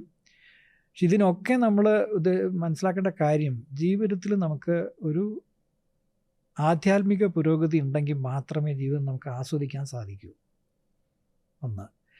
അപ്പം മറ്റ് ഭൗതിക ജീവിതത്തിൽ വരുന്ന പല പ്രതിബന്ധങ്ങൾക്കും നമുക്ക് പരിഹാരമായിട്ട് കാണാൻ പറ്റുന്നത് ആധ്യാത്മിക പരിശീലനങ്ങളാണ്. അതിൽ ഏറ്റവും പ്രധാനം മാസ്റ്ററോട് നമുക്കുള്ള ഭക്തിയും സ്നേഹവും. ഇത് രണ്ടുമാണ് നമ്മളെ വാസ്തവത്തിൽ നമ്മുടെ ജീവിതത്തിൽ ഉയർത്തിക്കൊണ്ടുവരും. ഇത് മനസ്സിലുണ്ടാവും. ബാക്കി എന്തൊക്കെ ചെയ്താലും ഇതുണ്ടാവണം ഉള്ളിൽ. ജോലിയാകട്ടെ, പഠിത്തമാകട്ടെ, കുട്ടികൾ പഠിക്കണോ കാര്യങ്ങളോ, കോളേജ് ലൈഫോ, സോഷ്യൽ ലൈഫോ, രാഷ്ട്രീയമോ, എന്തൊക്കെ വേണമെങ്കിലും ആകാം, മനുഷ്യന് കുഴപ്പമില്ല. പക്ഷെ മനസ്സിനകത്ത് ആഴത്തിൽ ഉണ്ടാകേണ്ട സംഗതി മാസ്റ്റർ, ഒരു സ്പിരിച്വൽ ഗുരു, അദ്ദേഹത്തോടുള്ള സ്നേഹവും ഭക്തിയും. ഇത് രണ്ടുമാണ് അവസാനം നമ്മളെ കൊണ്ട് കരയ്ക്കെത്തിക്കുക. ഇതുണ്ടാക്കാൻ എന്ത് ചെയ്യും? അതുണ്ടാക്കാനാണ് പ്രാക്ടീസ് നമുക്ക് തന്നിരിക്കുന്നത്. അതുണ്ടാക്കാനാണ് നമ്മുടെ സുഹൃതം കൊണ്ടാണ് നമ്മൾ വാസ്തവത്തിൽ മാസ്റ്ററുമായിട്ടുള്ള ഒരു സൗഹൃദം നമുക്ക് കിട്ടുന്നത്. മനസ്സിലായി? അപ്പോൾ അങ്ങനെ ഒരു അവസരം കിട്ടിക്കഴിയുമ്പോഴെങ്കിലും, അവസരം കിട്ടാത്തവർക്ക് നമുക്ക് അവസരം ഉണ്ടാക്കാൻ ശ്രമിക്കണം. പക്ഷെ അവസരം കിട്ടിക്കഴിഞ്ഞാൽ നമ്മൾ അത് ഉപയോഗിക്കണ്ടേ കറക്റ്റായിട്ട്. അപ്പോൾ അത് ചെയ്യേണ്ടതെന്ന് വെച്ചാൽ അദ്ദേഹം പറഞ്ഞു തന്നിരിക്കുന്ന കാര്യങ്ങൾ നമ്മൾ ചെയ്യുക. അത് വളരെ പ്രധാനമാണത്. ആൻഡ് നമ്മൾ ജീവിതം കാണുക. അപ്പം വേറെ ആരുടെ ജീവിതം നമ്മൾ കാണേണ്ട ആവശ്യമില്ല, മാസ്റ്റേഴ്സിൻ്റെ ജീവിതം കണ്ടാൽ മതി. അവരനുഭവിക്കാത്ത ദുരിതങ്ങളില്ല, അവരനുഭവിക്കാത്ത തടസ്സങ്ങളില്ല, അവരനുഭവിക്കാത്ത ആധ്യാത്മിക പുരോഗതിയും ഇല്ല. അല്ല, ഇതെല്ലാം നമ്മൾ കൺമുമ്പിൽ കാണണമല്ലേ, മനുഷ്യനായിട്ടല്ലേ വന്ന് നിൽക്കണേ. അപ്പോൾ അത് ചെയ്യാൻ, അത് കുറേയൊക്കെ നമ്മൾ പകർത്താൻ ശ്രമിക്കുക നമ്മുടെ ജീവിതത്തിൽ കഴിയുന്നിടത്തോളം. അപ്പോൾ അത് പകർത്താൻ നമ്മൾ ആത്മാർത്ഥതയോടുകൂടി ശ്രമിക്കുമ്പോൾ എന്തുണ്ടാണെന്ന് വെച്ചാൽ കുറേശ്ശെ പുരോഗതി ഉണ്ടാവും. പുരോഗതി ഉണ്ടാകുമ്പോൾ നമുക്ക് കുറച്ചുകൂടെ തീവ്രത തോന്നും, നമുക്കിത് ചെയ്യണം, കൊണ്ടു നടക്കണം തോന്നും. അങ്ങനെ ഒരു മനസ്സ് എപ്പോഴും ഉള്ളിൽ ഉണ്ടാവണം. അതല്ലേ മാസ്റ്റർ പറയണേ, ഓരോ നിമിഷവും ഉള്ളിൽ ആലോചിക്കണം നമ്മൾ അടുത്ത സ്റ്റെപ്പിലേക്ക് പോകാൻ എന്താ ചെയ്യേണ്ടത്, എവിടെയാണ് നമുക്ക് തടസ്സമുള്ളത്. ലക്ഷ്യം നമ്മുടെ ഉള്ളിൽ ഉണ്ടാവണം, ഏറ്റവും ഉന്നതമായിട്ടുള്ള ആധ്യാത്മിക ലക്ഷ്യം ഉണ്ടാവണം. വേറൊന്ന്, അതിന് തടസ്സമായിട്ടുള്ള കാര്യങ്ങൾ ശ്രദ്ധിക്കാനുള്ള ഒരു ബോധം നമുക്കുണ്ടാവണം നമ്മുടെ ഉള്ളിൽ എപ്പോഴും. അതിന് മാസ്റ്റർ പറയുന്ന കാര്യങ്ങൾ, പരിശീലനം, ഇതിൻ്റെ ആത്മീയ പരിശീലനം എന്ന് പറയുന്നത് നമുക്ക് ഒരിക്കലും ഒഴിവാക്കാൻ പറ്റാത്തൊരു സംഗതിയാണ്. അത്ര സിമ്പിളാണ്. ഇത് വേറൊന്നും ഇല്ലല്ലോ ഇതിനേക്കാളും സിമ്പിളായിട്ടൊരു സിസ്റ്റം എന്താ ചെയ്യാൻ പറ്റുക നമുക്ക്, അല്ലേ? ഒന്നും ചെയ്യണ്ട, പറയുന്ന മാതിരി ഒരു ദിവസം മാക്സിമം 1.5 മണിക്കൂർ 2 മണിക്കൂർ സമയം നമ്മൾ ഇതിനു വേണ്ടി ചിലവാക്കുക. അതിൽ പറഞ്ഞ മാതിരി ഒന്നിൻ്റെയും പുറകെ പോകാതിരിക്കുക, ചിന്തകളുടെ പുറകെ പോകാതിരിക്കുക, മനസ്സ് സ്വച്ഛമായിട്ട് നിർത്തുക, മനസ്സിൽ സംഘർഷങ്ങളില്ലാത്തൊരു അവസ്ഥ ഉണ്ടാക്കുക. അതിനുള്ള പരിശീലന മാർഗ്ഗം അദ്ദേഹം പറഞ്ഞു തന്നിട്ടുണ്ട്, പുസ്തകം തന്നിട്ടുണ്ട്, സ്പീച്ചസ് തന്നിട്ടുണ്ട്, പ്രാക്ടീസ് തന്നിട്ടുണ്ട്, transmission on top of everything. Transmission എന്ന് പറയുന്നത് ആക്ച്വലി കോൺഷ്യസ്നെസ്സിൻ്റെയും മീതെയുള്ള ഒരു സംഗതിയാണ്. ബോധത്തിൻ്റെയും മീതെയുള്ള കേവല സത്യം എന്ന് പറയുന്ന അതിൽ നിന്ന് വരുന്ന വൈബ്രേഷനാണത്. അത് നമ്മൾ ഉള്ളിലേക്ക് എടുക്കാൻ സാധിച്ചാൽ അത് തന്നെ മതി ട്രാൻസ്ഫോർമേഷൻ വരാൻ. അതാണ് ഒറിജിൻ. നമ്മുടെ ലക്ഷ്യം അവിടെയാണ്. ആ ലക്ഷ്യത്തിൽ നിന്ന് വരുന്ന വൈബ്രേഷനാണ് നമ്മൾക്ക് ഈ തരണത്. പ്രശ്നം അതൊന്നുമല്ല. പ്രശ്നം നമുക്ക് റിസീവ് ചെയ്താൽ മനസ്സിലാക്കാനോ അത് ഉപയോഗിക്കാനോ നമുക്ക് അറിയില്ല എന്നുള്ളതാണ്. അതിൻ്റെ പ്രതിബന്ധമായിട്ട് നിൽക്കുന്നത് നമ്മുടെ ആഗ്രഹങ്ങളും അത്യാഗ്രഹങ്ങളും നമ്മുടെ ഇന്ദ്രിയങ്ങളുടെ കളിയും ഇതൊക്കെയാണ് നമുക്ക് പ്രശ്നമായിട്ട് നിൽക്കുന്നത്. അത് മാസ്റ്ററുടെ സ്ഥിതി എന്താണെന്നൊന്ന് ആലോചിച്ച് നോക്കുക. അതായത് നമുക്ക് ഇതൊക്കെ പറഞ്ഞു തന്നുണ്ട് എല്ലാം. പക്ഷേ അതിന് മീതെ അവർക്ക് ചെയ്യാൻ പറ്റില്ല. കാരണം ചെയ്യേണ്ടത് നമ്മളാണ്. നമ്മൾ ചെയ്യേണ്ട കാര്യം അവർ ചെയ്യാൻ പറ്റില്ലല്ലോ. പറഞ്ഞു തരാൻ പറ്റും, അതിനെ ഹെൽപ്പ് ചെയ്യാനുള്ള ട്രാൻസ്മിഷൻ അയച്ചു തരാൻ പറ്റും, ഇതെല്ലാം ചെയ്യാൻ പറ്റും. പക്ഷേ നമ്മൾ ചെയ്യാൻ തയ്യാറില്ലെങ്കിൽ അവർ നിസ്സഹായരാണ് അതിൽ. അതാണ് അവരെപ്പോഴും പറയണതും. ഓക്കെ ബ്രദർ, എനിക്ക് തോന്നുന്നു നമ്മൾ സമയം എത്രയെന്ന് അറിയില്ല, എന്നാലും കുറേ നേരം സംസാരിച്ചു. ഇത്രയും ഗഹനമായ കാര്യങ്ങളും ലളിതമായും എല്ലാവരോടും സംസാരിച്ചതിന് വളരെയധികം നന്ദി. നമസ്കാരം.